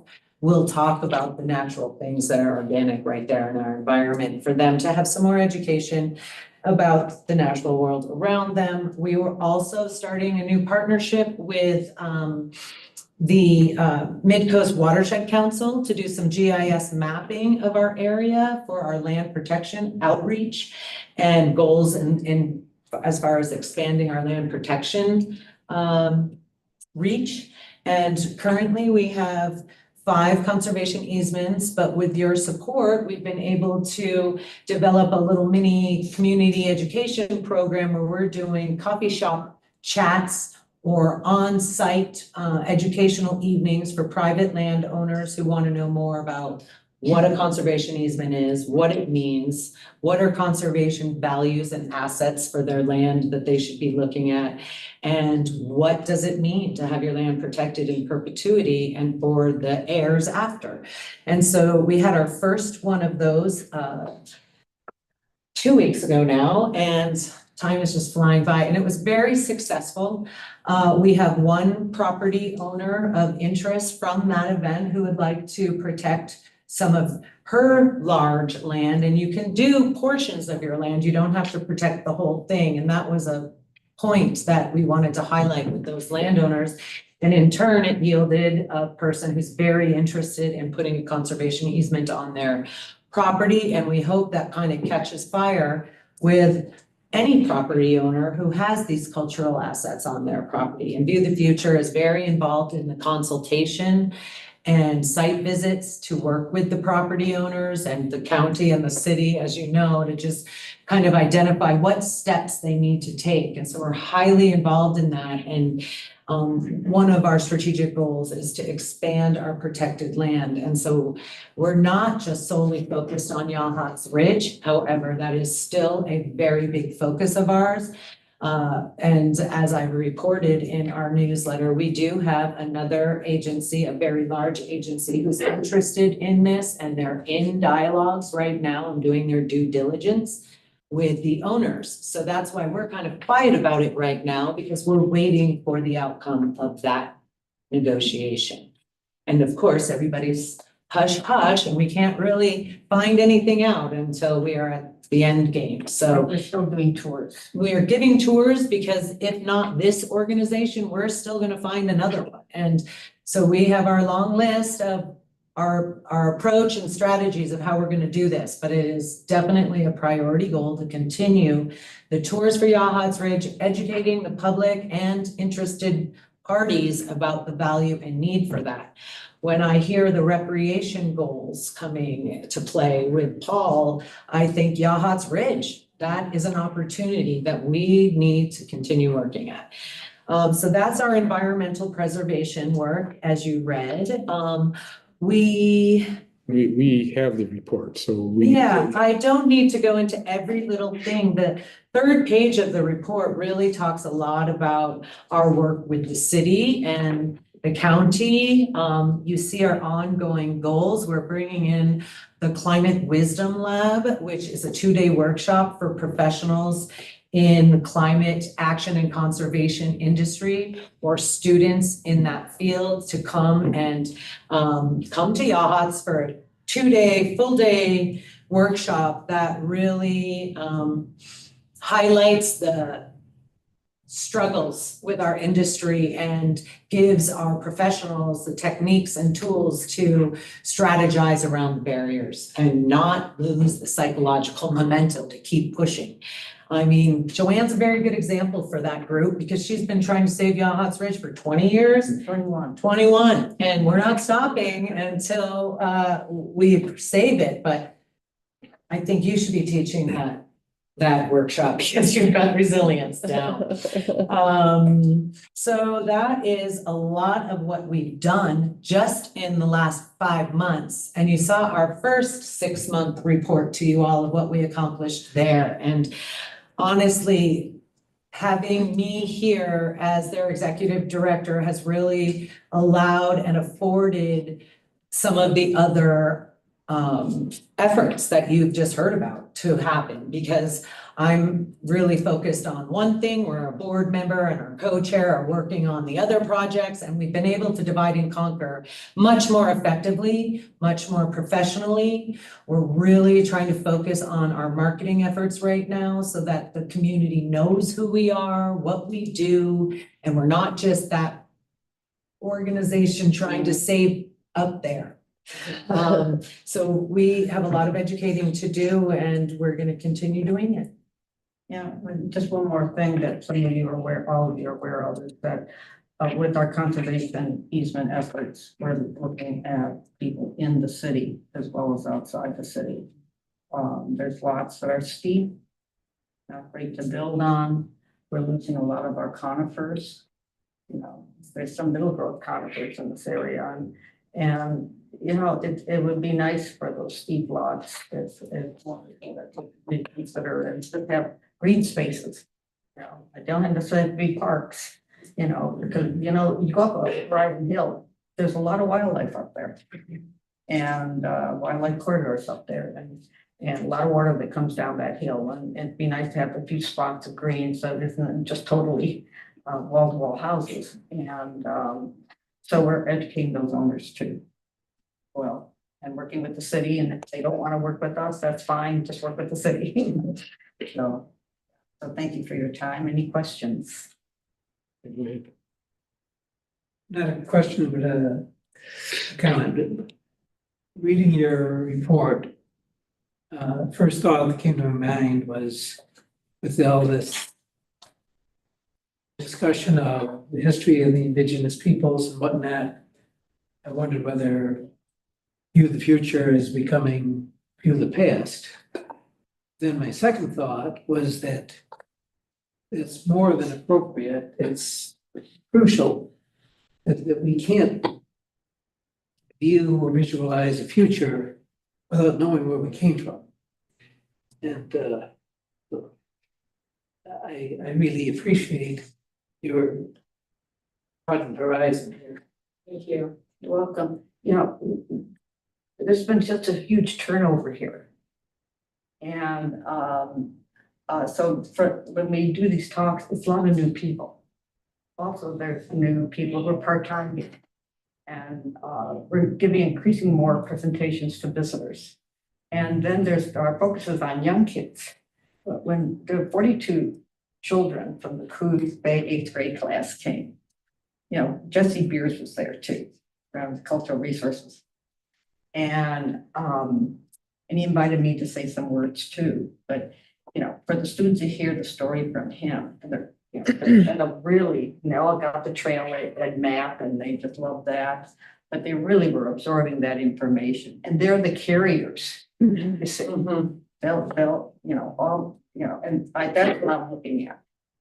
Because people like, particularly me, you know, I'm old, need to be replaced. And, you know, we can't lose these stories because you're right. You know, it really is our foundation of our future. And knowing that those type of historical truths really set us free. So, you know, we try not to definitely focus on, you know, just on that. I mean, we're really busy with other stuff, but we don't want to lose that either or have that history change, which it has. We've confronted that too, when people want to change it again. But also, like Jesse Beers and Peter Hatch, who's his equivalent with the Flex Tribe, have said, we want to talk to this community about our present, what we're doing presently. And how they've grown, how their resilience, you know, and what their relationship is with the majority culture. That's why we set up this talk, you know, and we hope a lot of visitors come, but we really want it for our own community as well. You know, we've developed, and thanks to all of you too, a wonderful partnership with many tribal people. And we want to maintain that because there's so much we can learn from that, as you know, as well. So that'll continue no matter what. And I'm training in, like Shannon's, you're Gretchen. That's how old I am. Gretchen's being trained in. We have another really enthusiastic volunteer, Shannon, who's only 51 years old, who's been trained in. You know, we're getting replaced, you see, and that's important with that piece of it. And we have some really hot shots on our board and volunteering who know a lot about conservation easements. And I'm very enthusiastic about them carrying that ball. One of our taglines is we cannot preserve land without preserving culture. And the culture that lived on that land is such a value point to us. And once people learn the whole gamut of what we do, it really makes sense. Okay. All right, thank you so much. Thank We're gonna take, we're gonna adjourn until 20 minutes to. Yes, to look at. Thank you. We've been sitting for a long time. And then what we'll do is we're gonna take the speed Yeah, so issue, so thank you for putting us earlier. There's, goodness. I don't know.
So we're gonna, in the spirit of skipping around today, we're gonna move into the speed study. So that Deputy Dorsey, who spent so much time listening, can get back on the road. So, Bobby, do you want to kick us off on that, please? Yeah,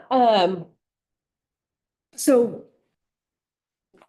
as I mentioned earlier, one of the comments that we get often and we hear about often and hear regularly during our Public Works Streets Commission as well is the worry of the speed being too high in Yachats, particularly in the zones that are marked as 40 miles an hour. People would like to see those extended 25-mile-an-hour zones.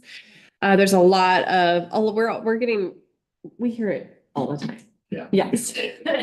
And one of the requests was a very adamant request from the Public Works and Streets Commission was to do an ODOT speed study. So we did that and they did come. This was last month. They were here for a few days and they did a sample study. And were able to pretty quickly get back to us with a full report on their study. And I've invited Rick to talk a little bit about that today, but I've also, in being that this is a sample study, I've also invited Deputy Dorsey to talk a little bit about just what her lived experience is out there, what she's seeing year round, and kind of what her thoughts are on the study, as well as proactive measures forward. One thing that throughout my conversations with ODOT is that as we've discussed the speed study, they really talked about the psychological impact that we could be working on to help try to reduce speed more than that can be more impactful than maybe even just a speed zone change. Exactly, like things that we could do are traffic calming measures. We could be working on these sidewalks that go up and down the highway further, planting trees, things that bring the feeling tighter. Because when people get into town, they generally do slow down. Sometimes it feels like they might be going faster, but they're generally going around in the speed limit. And but when you get into town, when you get into this kind of shrunken down kind of feeling, people naturally slow down. Or you can work on giving a lot of tickets and having a presence of speed enforcement around. So those are both the psychologically proven ways that will help speed reduction more than signs and more than an actual posted speed zone. So I'll have Rick and Abby take it from there. I'll go real quick then, Abby. Let's see, April 15th, they came out and did a survey, 4 hours, I think they were here. And they found some people that did speed, but things were in the, what they call the percentile. Did they come on a Thursday or a Friday? They came during the week. Because it might slow them down. Well, we do have some real passionate people on the Public Works and Streets Commission, and they didn't like this letter and wanted to respond. But it's not a bad letter, actually. Didn't you get that? They did give some give. 250 feet past the fire station, they're going to start at the 40 mile an hour there instead of further into town. And that's mainly because there was a alley. Yeah. Because it's signs change at different points along the road. If it's 25 in town, it's gonna hit 40. And right across from this is gonna be the 25. Then the next bump is gonna be up to the 55 and 40. coming southbound is gonna be, is right across the street from that, so they change at the exact same location right now. So they're gonna be bumping that 40 miles an hour further north. So Oh, I consider that a win. I do too. And It's like past the art galleries. Yes. right there. Oh, that's a You guys, yeah. big one. And mainly because of what happened at the fire department. And without that, I doubt we would have got that reduced speed. Wanted to give them life. You killed her. Bobby and I did meet with ODOT personally. And we discussed putting portable speed signs around town, like 2 of them, maybe one on one end, one on the other. And they supported that. We'd have to get a permit to do that and place it in where they say that we can put it. We can't just put it anywhere we want. Will it have the messages? Like, Slow down. yes, you're doing a good job. I've been seeing that lately. They're like positive messages to go with yours. I guess it would be how much money you wanted. Yeah. I don't know. It's like small towns that are doing it, so. Like Come back Aurora. again. Yeah. Yeah. Don't come back. So there's a lot of data, engineering type data on here. But with our conversations with ODOT, they're not gonna reduce the speed to 25 miles an hour throughout the whole length of town. But like Bobby said, there's things that we can do to help mitigate the speed. Even the sidewalks, I noticed that before the sidewalks got put in over here, people sped through town more. And when the sidewalks came in, it kind of naturally slowed the traffic down. I don't know if it was because it appeared more narrow, but it did help. And with our ODOT discussions, that if we want to improve our sidewalk south and north, to get ODOT money, we have to develop a transportation plan. It has to be in your hand, a plan that says that this is the way to go. You can't, they're just not gonna take your word for it. We want this project, but they want a whole study done. And usually in a study like that, there's public hearings, public input. So it's a whole group effort to make that plan. So that's pretty much it in a nutshell. Did I miss anything? No, I think that really it's just showing that I'm glad we did it. You know, we've seen that the traffic is a little bit higher and then the 40, but it's in a range that they consider to be you know, acceptable. What our next step is with this letter is that we can accept this, or we can say we don't accept it and have an appeal for it. I think that we are in this position right now to be really working closely with ODOT. We're working on building our relationships with them. We know that we want to do these sidewalk projects, and we know that it's going to take funding from ODOT. So my thought is that we keep working with them. And yes, this is what their studies showed. But know that there's more that we need to do, and it's going to take our partnership with them to do so. And while this might not have satisfied every single person's wish for what the study is, I think it's satisfactory, and I would recommend that we accept it. But I also would like to hear from Deputy Dorsey's experience. Sure. How come it says, it says investigated or minor adjustment investigated, and then from 9th Street to 200 feet south of Yahat's Bridge, not investigated? That didn't make sense to me either. I mean, It's on the wrong that's a side of the big- bridge. Well, even that is part of where they speed. Well, Around the corner to the bridge and over. Yeah, Public Works and Street Commissioner did go over this with a fine tooth comb and had lots of little errors he seen in the report. And we could request another study. I mean, there's nothing saying that we can't. It's up to you guys. I did send this in, and actually it took so long to get back to me, I forgot I even did it. But 250 feet is off lane over the frontage. From 9th Street, 200 feet south of.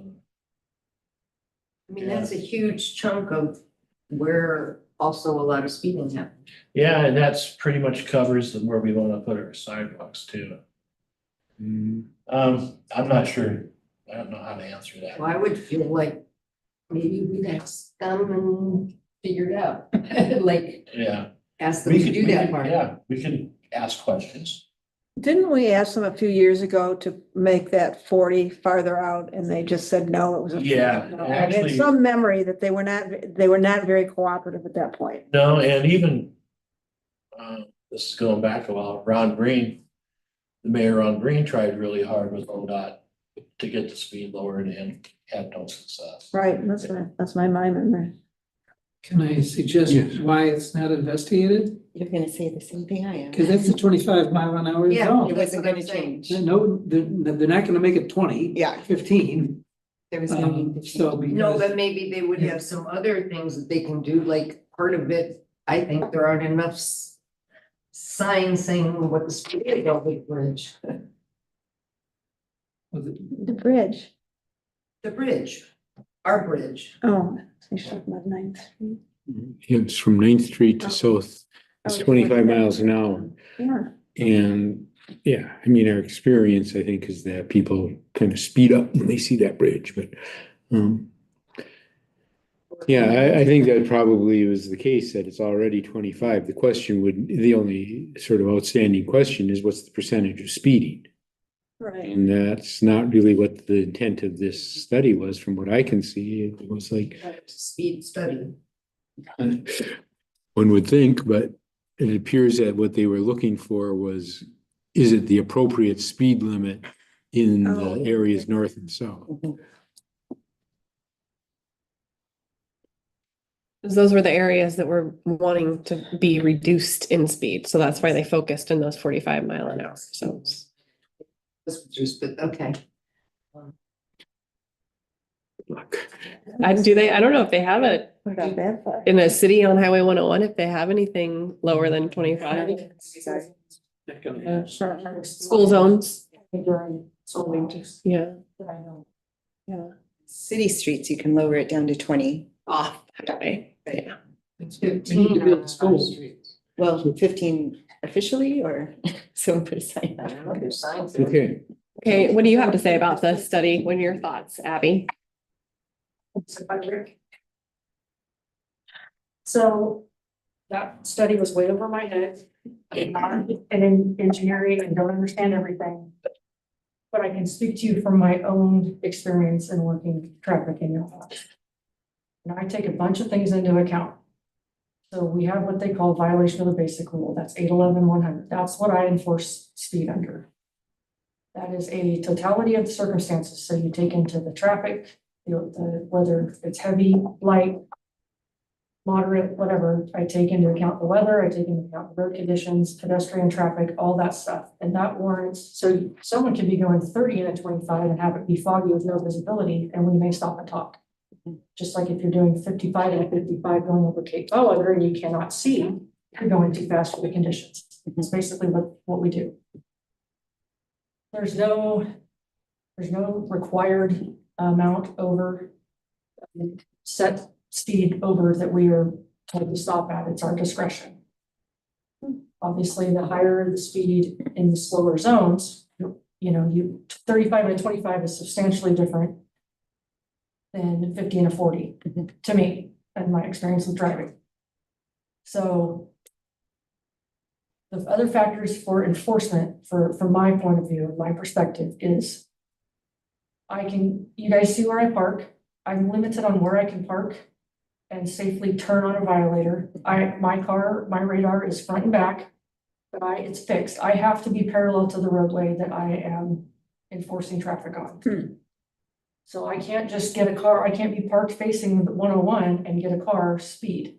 I have to be parallel, so I'm very limited with, we all know how shallow everything is in Yachats. Yeah. There's minimal shoulders, so I'm very limited on where I can park, and I can't park on private property without the owner's permission, and a lot of people don't want me in the driveway. There's areas of concern that have been expressed to me, like Yachats River Road. When you come off Yachats River Road or 101 and you take your left onto Yachats River Road, people say people speed up that. There is no place for me to park up there and safely effect a traffic stop. If I could find a place to park, being able to turn on that violator would be, I'd probably end up in the ditch or into the bushes. So I have to take into those things, those accounts, before I can just stop every car. Now, the majority of the people that I have stopped have said, I didn't even see the speed change when it went to 25 until they hit the radar, the little speed thing. Then I see the brakes come on. It's not when they see me, it's usually when they see that. And some just don't care. Some don't pay. 99% of the cars I stop are all tourists. If I write tickets, even though I write tickets, we may never see them again. Maybe they're one and only time coming through here. Locals are pretty good. There are some that do, but I can tell you the majority of the cars I stop are all out of towners. With that being said, we talked about at one meeting, the photo radar was brought up and the expense and the chaos with that. That is a whole nother beast that would take probably a couple of years to get even online. I don't know. I've never experienced it. Other than I've been on the receiving end. So what I was going to present is one option for the city that may help with a lot of things, not just speed enforcement. It's called the Speed Awareness Monitor. So let's purchase one for their use, the city, or their fire, and I guess it's the city or whatever their contract is with the fire district out there or something, anyways, for law enforcement. And it's a trailer. And I have a brochure for you guys to look at and the bid. But what it can do is it's a radar sign. It's portable. It's got its own little trailer. It is very small platform, so it can be placed in places, and the head of it rotates so that I can turn it and I don't have to be parallel to the roadway, and I can effect a traffic stop case because it's calibrated, certified to hold up in court. So I can't use these, the Yachats ones, because we don't have any history on them. It also does things like vehicle speeds, vehicle counts, vehicle classifications, and it can also give the 85th percentile data. It comes with programming that we can download that, and I can do it monthly for reports, but you can use it for graphs and charts and things. It can be used for data filtering, speed analysis, traffic violations, speed profiles, but it can also be used for reports for city council, infrastructure. So if you guys want it to be used to see count cars and classifications on Yachats Ocean Road or Yachats Road or Ocean View Drive or streets where you're looking at where maintenance may have to happen, you can use it for counting vehicles. There's all kinds of stuff that it can do. Talking to Lieutenant Berger, they're still learning all the graphs and reports. They, in a 21-day period, if you're not familiar with Siletz, Highway 229 runs through Siletz, north and south. They put it at the north end of Siletz, before the Green Bridge, the first Green Bridge as you go out of town. In a 21-day period, it counted over 30,000 cars coming and going.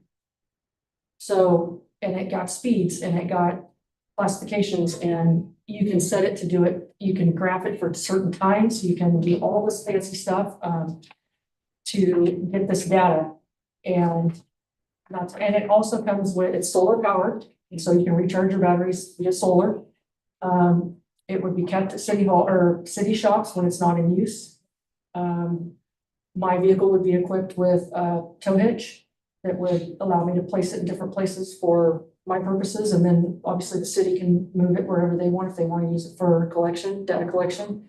It also allows you to set up for, so say it's the 25 and we want to put it at maybe between 30, the 40 and the 25 or whatever. You can set it to, it has red and blue lights, LEDs, so you can set it to flash. To let someone know that they are speeding, to slow down. It's what we can use in the evening hours when there's not law enforcement on. But there's, I think, lots of options. I'm doing more research. Obviously, this is just the nuts and bolts of what I know so far. But it's an option. If people continue to want enforcement in areas that I can't safely park or affect a traffic stop. My presence is good, yes. But this allows me to be like, okay, well, here we are.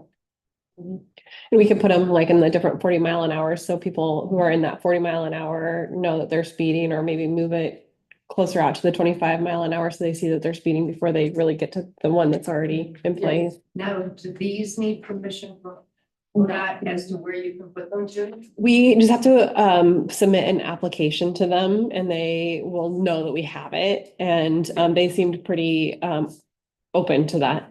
Well, the price ain't bad. I'm surprised. 13. That's not bad. And feel free to go on the website. Okay. That one? Yeah. And check stuff out.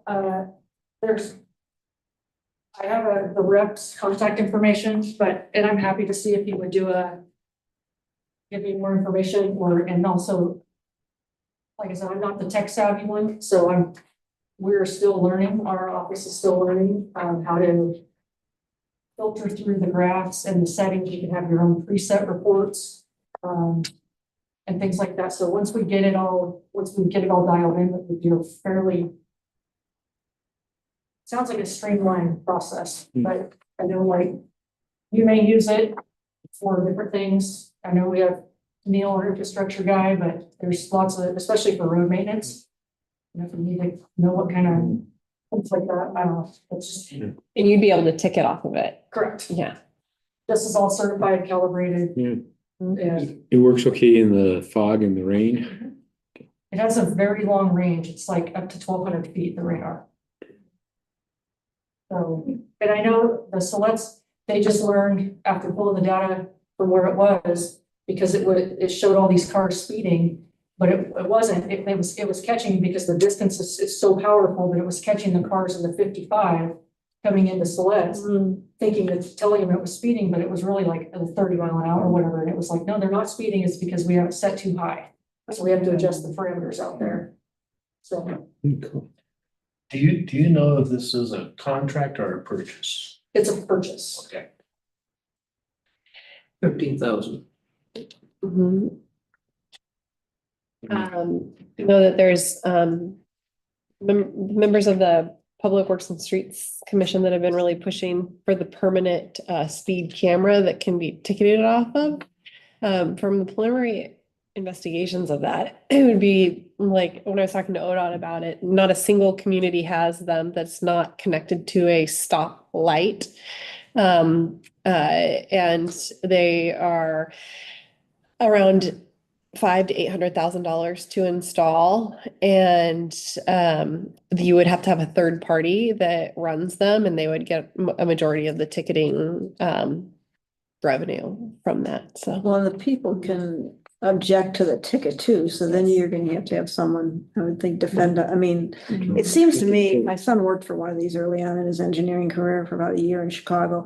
He said the whole thing's a nightmare. Well, the biggest thing, because they have to send the driver or the photo of the driver, right, ticket, the registered owner, the whole thing. If it's not the registered owner of the vehicle, then they have to contest it. It gets sent back, and then they're supposed to identify who that person is. But do they really? And then if it's a rental car, you have to pay the subpoena fee, send to the rental car company to get the rental car who rented the car.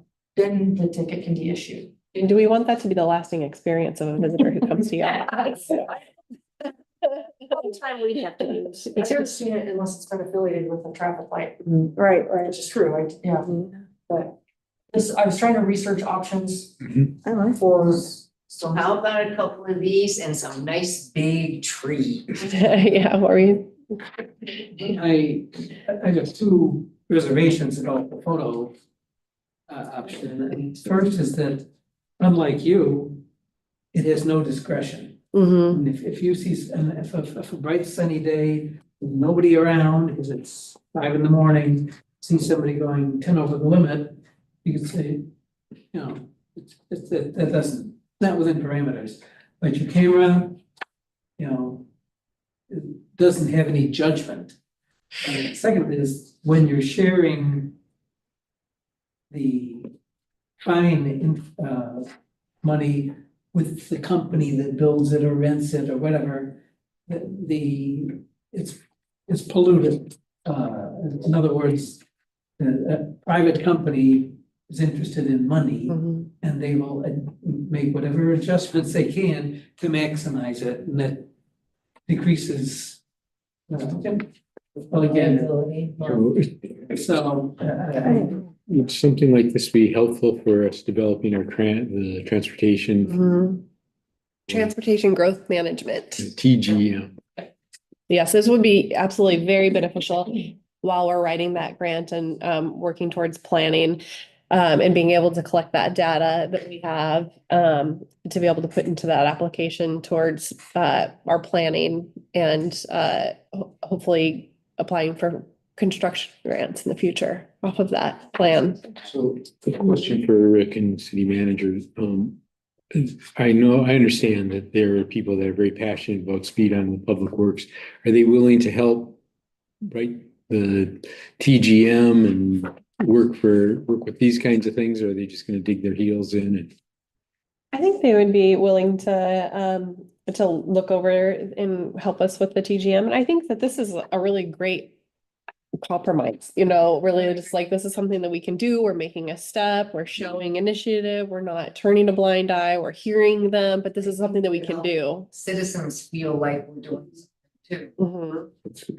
I suggest starting with one. It's not that expensive. Mhm. Right. And I can never pronounce her name. Wait. She's offered to help us write our next 13. application. Okay. Yep, she's really, because we have applied and not got it before because we're in the most competitive region 2 for ODOT, and she has seen us put some applications in that have been unsuccessful, so she's helping us with that this year also, so that we can really make sure that it's successful. Cart and horse, does this come before the application or the? I would say this as soon as possible, yeah. Yeah, it's two different things, really. Mhm. We could get this now, still incorporated in our plan. Mhm. But, it's transportation as a whole. Yeah. Right. Walking and walking and everything. Yeah. they mentioned in some of the benefits to this, the data can be used for grant writing and. Yeah, that's what I was. So I'm hearing consensus here. City manager can move forward with this. I don't think we need a vote, but it has cameras both ways. Oh, But does it? either- It does, it gets them coming and going. And she can only park by one. Oh, But that's if you wanted to Well, just, that's if I'm wanting to write tickets off, it can sit where, it can be at the south end of town and I can be running traffic up here. There's, plus. And you still would see, No, but that. they would do a slowing thing. Definitely, yeah, and this is, the big thing is it allows me to put it in places that, in the event that I don't have a place to adequately park, I can find a side area, and as long as it's in my sight, I can see it, I can go stop a car off of it. In the meantime, it's gonna continue to count cars and it's gonna do its stuff. That's what I was saying too. we used to have one. Ice break and get to. And we put it out every morning as Public Works, put it back in the shop at night. Yeah. It rusted away. Mhm. But it had a good lifespan. Yeah, it did. That's- Um, Put it up at Edmund's property, the last one. Yeah, road. I like that this gives more opportunity for giving tickets, so people do know that we have speed control here and to be cautious when they're coming into town, and that it does give a little bit more of that element of surprise, because you went, all of the spots that you do get to park currently are very visible from a long ways away, so everybody slows down, which is great, but this gives a little bit more of that opportunity. We have times when we have, especially big weekends and festivals and things, it can be right in the middle of town because we have so many pedestrians. Yeah. I was thinking, Especially this inn, because it doesn't have the flashing lights off line. It at least we continue to give more presence. Okay. Let's figure out first, how much they cost and where we fit them in the budget. Talk, maybe Public Works has, some areas they wanna contribute. The Public Works Commission, I should say, might be willing to say, well, maybe we'll delay something, but, and I agree, this trees and doing the landscaping would be great, but if we don't know where the sidewalks are going, we don't want to put a lot of landscaping in. So, okay, why don't we move forward? I did have a question, did raise a question for me. Where are we at with the flashing crosswalk? the flashing crosswalks, have you heard the most recent Dave update? said he was getting ready to order a whole new unit. Okay. Yeah, that was what we had worked last. They'd been doing piecemeal stuff, and now it's gone to the point where you just have to do a full replacement. Yes, they've been working for 2 months. Well, why isn't doing this constantly? I mean, it's one thing. Well, that's why we're gonna do a full replacement, because it was a recycled one So to they, start oh, with. okay, I didn't. And then there's Alright. fix here, fix there. Yeah, and they're not all that expensive either. Mhm. I mean, they're not cheap, but Right, they're, it was just, it's not $100,000. Mhm. Yeah, so it's getting a full Okay. replacement. oh, good. That's, yeah, I think that's kind of an irritant for a lot of people. I hear about it a lot. Yeah. I'm gonna say the balls, it's not working. Could we plant trees in some of the garden plots that we've been trying to get people to put plants in? Depending on the tree, because you got your sidewalks right there too. No, but there's where we have little Well, the gardens. grass is like this. You put a tree in there, you have to be careful with the type of tree because the roots are gonna get down there and they can interfere with the Put sidewalk. in a fake tree that doesn't have roots. Oh, that's a great idea. Let's get a palm tree. I think this is a good idea. Let's start here. I don't think that's where we need the slowing traffic. We need the slow traffic as they're coming into town, but not. I know, when they're but already it there. does kind of give a. Yeah, it certainly does. I think that, really the first step is gathering data with this, Right. applying for the transportation growth management grant, having analysis and plan and engineering through that planning grant, and then being able to then incorporate all of those type of things into our proposal and engineered proposal for a construction grant. And then we would do it all at once, because I'm really trying to avoid going 2 steps forward and 1 step back. That's why These like one, so it's just, there's process. We have to follow the process. Well, I think it is a communications Mhm. too. I mean, it's to say, here's what we are doing. Right. Here's why we're not doing X, Y, Z immediately. But yeah, we hear you and here's what we're doing. Here's the timeline. I think that communication is important. I do too. Okay. All right. I think that Thank you, Abby. Thank you, Rick. this is great. Yes. This is great. Thank you so much. Thanks for hanging around so long. Yeah. You see how slowly government operates. Yeah, on this, I think you want to watch or find out what any recurring costs are too. Oh, you want to, gather data, but oh, by the way, the license for that is. Yeah. Also repairs, when it needs repairs, like how easy it is to get parts and how much it costs and who could do it. Training for setting it up. Yeah, so there's a lot of other costs besides the fixed cost. Okay. Water capacity presentation. That was interesting to me. Hope I understood it. So this presentation comes from our city council goals that we Yeah. put in place this year. And one of those goals was to do an analysis on what our water capacity is for our current residents. And if we were to be adding dwellings, what type of water capacity we would need to be looking at and what kind of expansions would need to happen. And I told Rick about this. We started discussing this goal for the city. He goes, "Wait, I have that." And I said, "Okay, put me on the agenda." We just completed a goal. There you go. Like, You know, it isn't the most current information, but it was information that we paid money for in our plans. was this from the Drinking Water Protection Plan? No, this was water conservation and management plan. Okay, yep. And also our water master plan.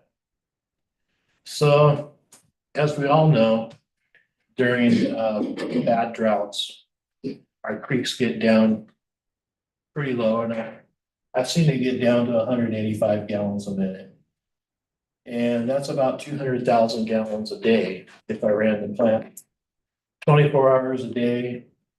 Didn't have any hiccups in operating hours. Didn't have any line breaks. No fires. Yeah, I could probably maintain that. But one slip up and you're behind and you won't catch up during the summer. Mhm. And so we've been working with South Lincoln, and their extra water of 150 gallons a minute solves that problem. But we still have to figure out, you know, what's our population gonna be, what, you know, as we move forward into talks with South Lincoln. During the investigation of these plans, in 2017, our average flow was 140,000 gallons a day with a maximum month of 5.3 million gallons. And that's a lot of water. So 140 gallons a minute is the average. And 170,000 gallons a minute is like a max month in the plant. So, and the graph shows the ups and downs of the water demand. Population, I found this one a little confusing. But they say in 2041, we're gonna be up to 1,070 people.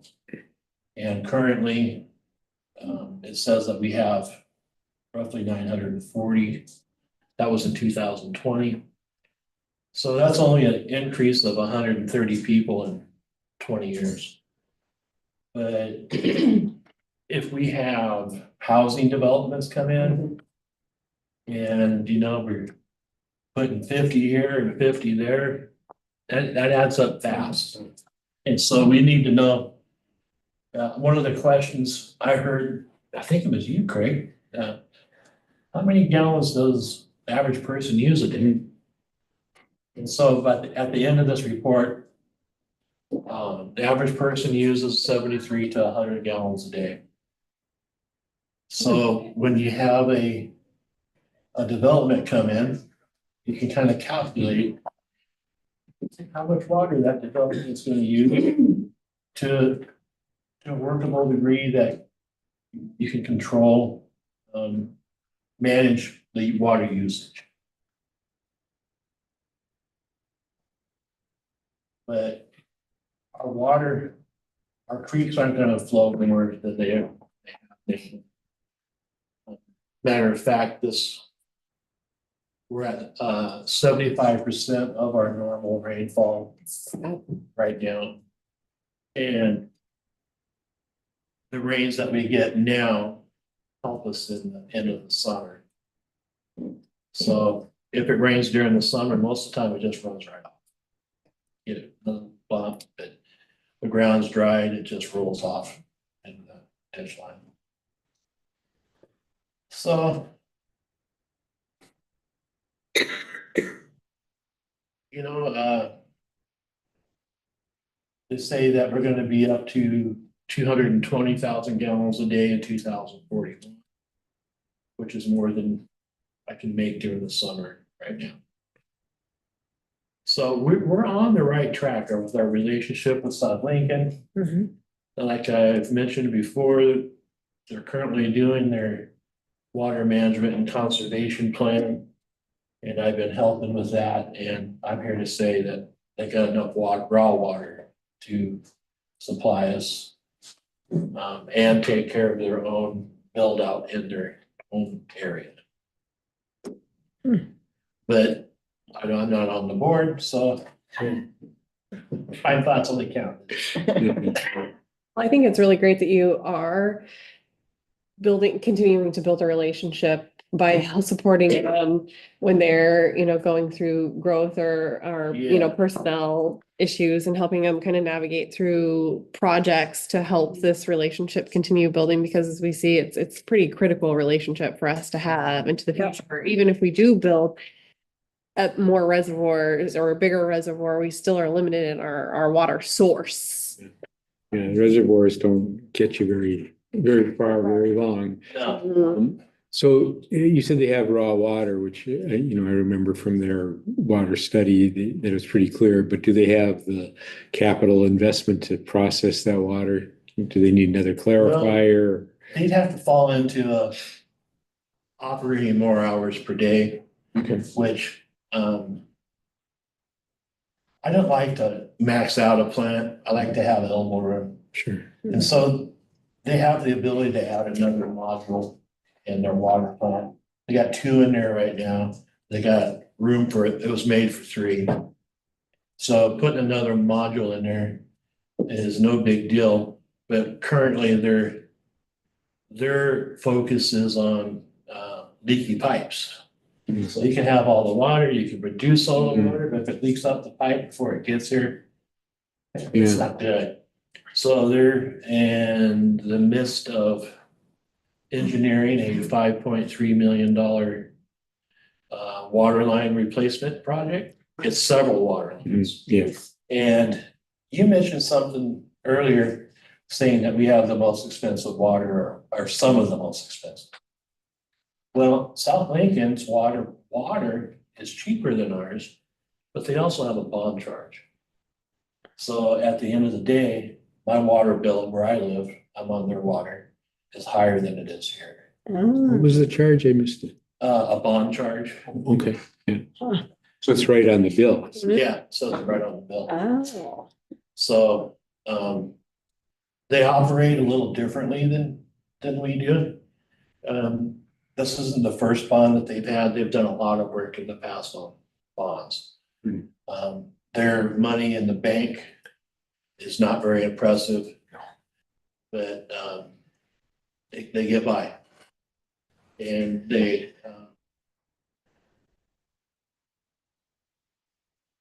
a lot of their money goes to pay. So, but it works for them, and I can't complain or criticize it because it is working for them. And they're getting to replace $5 million worth of pipeline. But they got one of those grants / loans. So like a 1% loan, and if you don't default on it or anything like that, that you get forgiveness. 50%. Like we do with our South Reservoir. 40 or 50% of the loan is forgiven. And so as long as you make your payments, you got a good chance of being forgiven. Yeah. So that's what that one is. So we're going in debt and also needing grants. So my takeaway from this is that we're already at kind of peak demand without any new citizens. We either need to miraculously find more water or continue to grow the relationship, or work through the legislature to say, why do we have all these small water districts? Yeah. Which is, you know, going to be a long road, but there is some appetite from Senator Anderson, certainly. Senator Anderson just is very supportive of saying districts, we have too many districts, too many special districts in general and water especially. But he, you know, he's a Republican in a democratically During controlled. the regional solutions meeting, when I was off, you know, chatting with a few of them during lunch, and a lot of the work that they're doing is helping to combine small districts, water districts, sewer districts, like to bring infrastructure support together and kind of combine small communities. And she said that's a huge amount of the work that they're doing is working on that collaboration.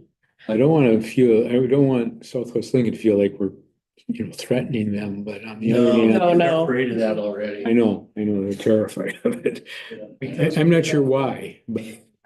you know, and without this plan that we're working on right now, they don't know what they can give. And so anything with an agreement scares them right now. Oh, okay. Or it worries them, I should say. Yeah, worries them, yeah. And they have a similar problem too, which, you know, when we started talking to them, they don't really know what their max demand is in the summer. Yeah. And that was what their concern was, is when I went and met with them, we don't know. We know we have a lot of water, but we are not sure if we have enough in the summer and if somebody puts in a resort or something. Which They hadn't done a water loss in 7 years. Jeez. So, Yeah. different management style. But this plan demands it, and to get future grants and stuff, you have to be below 15%. And one thing, unfortunately, Catherine's not available, but I talked to, I looked at the green and white booklet that showed population growth, and it was done by Portland State, and they showed zero growth. They showed less population now than the Census Bureau does. And I wrote to them and asked them why. I mean, why do you have less? And what he told me was we didn't see any building permits between 21 and 22. And I just casually talked to Catherine. She said, no, we had about 13 or 14 building permits in those 2 years. So I'm not sure that Portland State has the best data. I agree. And so we might want to kind of push on that to see, you know, what's our actual current population and how does that affect your projection? Yeah, I'd like to see a Excel sheet or something like that shows like the last 10 years, how many new houses have been coming into town. And we have the gray area of how many of them are here. Yeah. I mean, the trick, I think, on all of this is that, you know, it's nice to have average numbers, but we have to build for the max. I mean, that was my argument to the state, was that, you know, you can't dig it out of the ground when you're not using it. You know, you have to size it for the maximum load. And our maximum load right now is driven in the summer by resorts.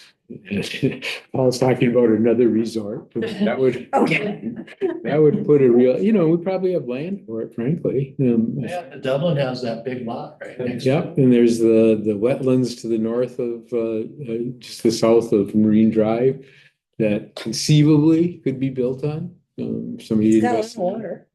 Well, but there's ways to mitigate all of that. Maybe mitigating. And so it just keeps coming around to, we need Southwest Lincoln relationship. And if we lose that, we're really constrained. And here's a question that I do not know the answer to. I hear people say that you can say no to building permits if you don't have the infrastructure to support it. moratorium. And that's legal, you can do that? We did that with the wastewater. Okay. The wastewater plant maxed out, it was violating all the time. And the state said, no more buildings. A lot of aggravated people. Yeah. But they all voted yes for new wastewater. Mhm. the tax that it created. You would think, how do people vote that in? You know, Yeah. they want to live here. They want to live here, they want, we also added the food and beverage. Yeah. We can't, we can build out a bigger waste treatment, but we can't build out more water. I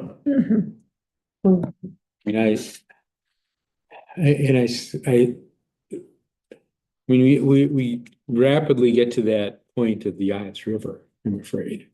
And That's why I that, never took it off the books. I mean, out of the plan completely. yeah, I mean, I understand how problematic it is. I don't know if everybody else does, but certainly new people that come into town, it's one of the first questions they ask when I talk to them. Is, why don't you get water? Don't you get your water from the Yachts River? And so it's a long explanation. No, we can't because of water rights and, limited water rights and the cost. But at some point, we may be forced into that. It could be, a few decades from now, but a whole new generation of people here in town may think differently and want to use it. Yeah. But currently, it's the last resort. And, just to the point of the relationship and we've recently their board is discussing a potential intergovernmental agreement with us to a contract Rick's time, some of Rick's time to them. Right now, he's using his holiday and vacation time to support them, but we're working on maybe something where we could bill them for his time and they could use his him as a resource. Yeah. To get the certification and the skill that Rick has is really hard to do around here. And you have to grow your own. And that's what they're working on doing there. And they need him to be able to build up their current employees. Yeah, we got some good people over there, but they're all very green, very green. And this is exactly why consolidation makes a lot of sense. All right, well, I think we've had a good discussion on this. Thank you, Rick. So there's no more water. We're already where we are. We need it from Southwest Lincoln. That's both for at present needs, but would allow us to grow. And if we lose that capability, we're going to be in trouble for growing the city at all. Not that everybody wants the city to grow, but I think citizens inside this would appreciate having water. All right, we're gonna move on. The last order of business is the audits. And we have, we've got a couple of resolutions associated with the audits. Yes. So what you have in front of you is two audits, one for the fiscal year 23 and one for the fiscal year 24. Those are both for the main city budget and the related urban renewal budget. We had these done by the woman who has completed our audits and passed. And it's been a long time coming, just a lot of different circumstances, but we're here. Our finance committee has had the opportunity to look over these, and we've had some dialogue back and forth as a committee with the auditor, and I think we're absolutely all in agreement that we are ready to get these behind us, get these under our belts, be up to speed with our Secretary of State requirements, and start fresh with looking into RFPs for new auditors. And when we do get these resolutions signed from you guys today or approved from you guys today, we will be able to be up to date in our auditing. And I think that's the first time that that's happened in the city history for a very long time. So that's a good thing. That's very exciting. There is the resolutions that you see that are attached to these. These are required to accompany our filing to the Secretary of State, which has been complete. They are filed. This resolution is due to be submitted to the Secretary of State within 30 days of the filing. And the reason for this is because there is a deficiency that's noted in our in the audit, and in there it explains that a little bit. And in the resolution, we used the auditor's notes stating the condition of the deficiency, and that is because the city has elected to not have an internal control system designed to provide for the preparation of the financial systems related to the audit. And you can read through the details of that. And the cause is this because of the city's decision to outsource the preparation of the annual financial statements. So that's Janet, who we have as our audit, our financial systems person. She's outsourced. She is not an internal city person. And because of having that external person that's preparing our annual and monthly financial statements and giving those to the external auditors, that is why we have the deficiency rather than us performing that task internally. And the recommendation is that we accept that this is not an unusual circumstance, that most small to medium-sized cities do rely on the outsourced financial specialists to help with their financial statements, that the cost analysis of having that person in staff versus contracted out, it makes more sense for our small cities. So that's why we have that deficiency that's noted in those audits. Deficiency is just a bad word. Well, there's, I run into this for a lot of years, because the situation is exactly the same. I worked with pension funds and health plans that were, union related and had basically run by a small staff, and they couldn't afford or didn't want to hire an accountant to be on the staff. So they moved to their outside accountant to do the financial reports. Here, we're a little bit better than that. We're not looking for the outside accountant, but we've got an outside contract person to do it. Either way, from an accounting standpoint, it's your internal financial statements are supposed to be, good and well, not just good, but the internal control is that somebody who works for you is making the statements. And so it's technically a deficiency if you don't do that. And when you get a deficiency on your audit financial statements, it's like, it's sort of a black mark, but it's utterly common in this situation. We're a small organization that manages a lot of money, but doesn't have a big staff. So I'm not troubled at all by this. And the resolution is simply us going out and saying, yeah, we know about it, and we don't think there's any better way to do it. Therefore, we approve this arrangement that leaves us with a technical deficiency. But I was wondering, why are we just getting the 2023 audit now?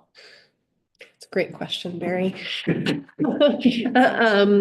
So that was something that had been requested before I came on. It's something that Rick Sant was really working diligently on with our auditor. She's gone through a host of medical issues, all sorts of issues, all sorts of falling off of the responding cliff to where I nearly just hired an emergency auditor to come in and just get this done for us because she stopped responding to me, and we're, but now she's got it. And I think So who's going to be doing the audits from now on? So not her. I was very patient until I wasn't patient anymore. But no, we will be putting out an RFP here and hopefully interviewing some good auditors that have been doing well for our neighboring communities, or through, there's a specialized organization like a city or a pension fund wants an auditor, does that work? And they're out there, so I can't imagine we can't find one. Yeah, we've signed, one of the members on our finance committee has gathered a list of some of what our community, our neighboring communities are using. Similar size cities are using, so we'll be reaching out to them. I have reached out to a larger company, Moss Adams, they're out of Oregon and Washington, and they have somebody located in Southern Oregon that was very responsive and very ready to move forward and help us out. But we ended up getting these from the one that had been working with and had all of our information ready to go. So I think we're ready to be done and move on.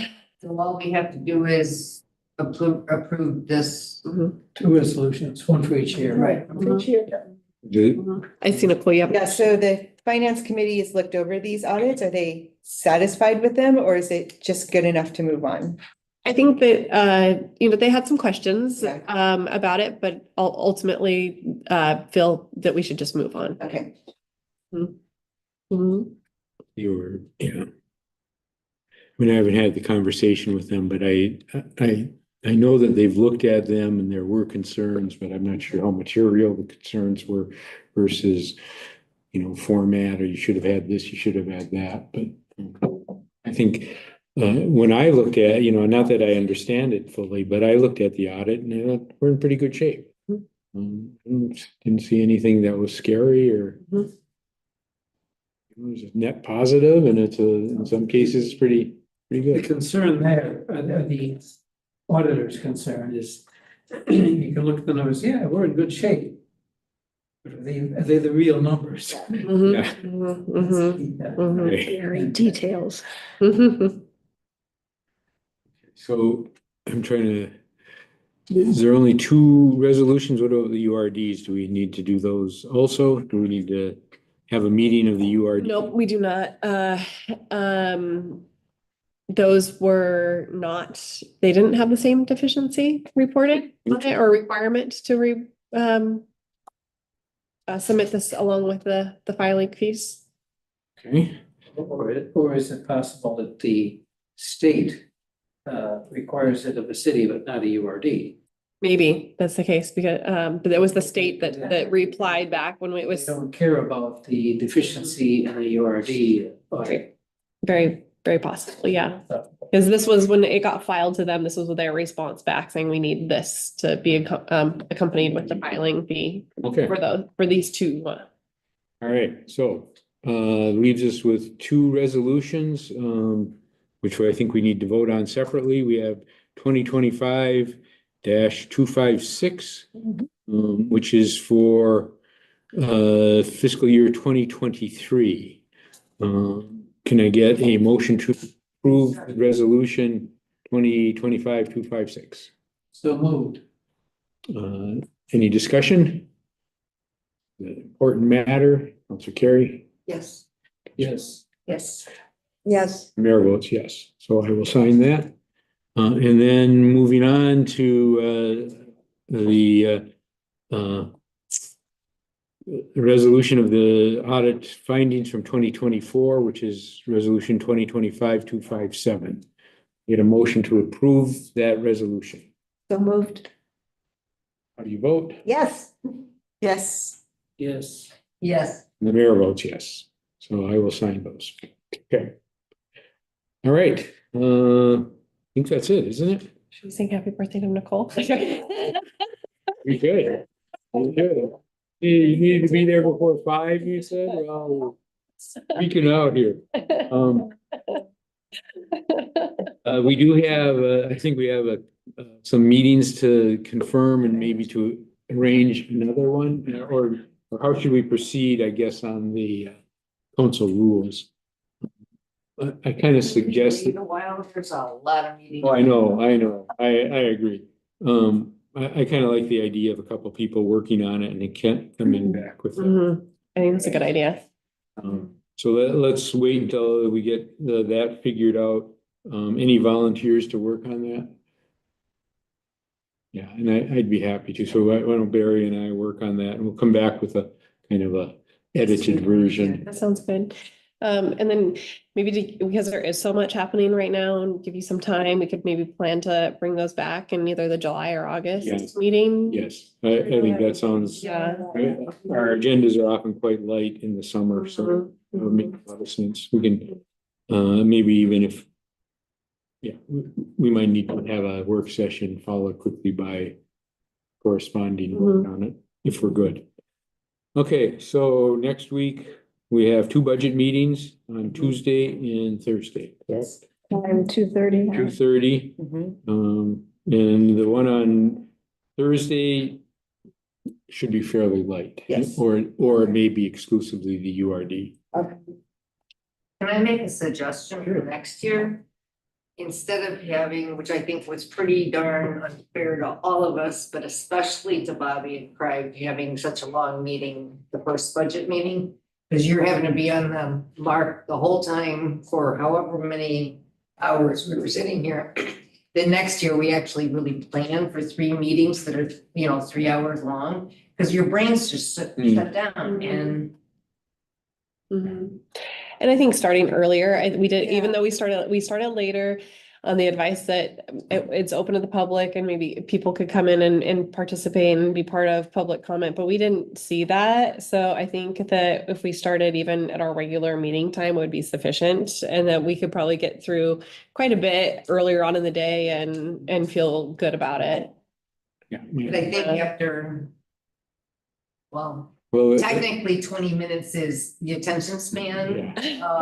So, and I know Mary Ellen said an hour, but when I was in education, it was 20 minutes. You break your lesson plans up in 20-minute chunks with breaks in between. If we do it for 4 hours and Garrett leaves after 3 and we can get all the real work done.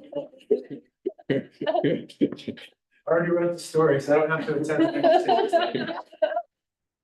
Thanks to Bobby. Well, just send it to us and we'll be done. All right. Okay, so Tuesday and Thursday at 2:30. Yeah, yep, and then we can take a breather, I think. And I'm, And you're out on both of those? yes, both of those on the road, actually. Okay, well, we'll see, we will still have a quorum, but I miss your wisdom during those sessions, so. No, not when it comes to budgets. You spoke very well again about the audit there. Bobby added the community advisory thing for that same Tuesday at 1. It's the 27th of June. Oh, it's not June.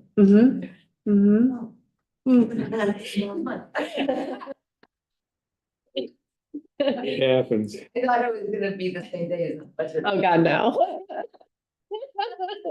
All right, okay. Well, that's squared away. Yes. And we have some working orders here and Barry and I. I think we need to think too about how we do these reports. I mean, I think we need to start saying, you've got 7 minutes.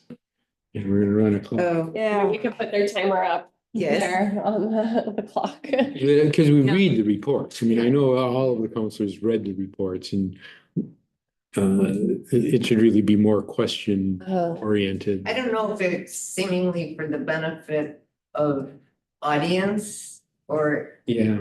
they really are presenting to us, yeah. Yeah, I know it's a difficult question, but we do need to get through our days. Yeah, I think that it's really, I feel like it shows that they all have a lot of ownership and pride in what they're doing, and they want to show that that you've invested in them, and they want to continue that investment on. They want to show that they've done that work. So I think that's like their time to really be like, hey, we really used your money wisely, and they want to share that. I agree, and I wouldn't say you got 35 seconds because you got 2 minutes. Right. And then the next group's coming up in 2 minutes.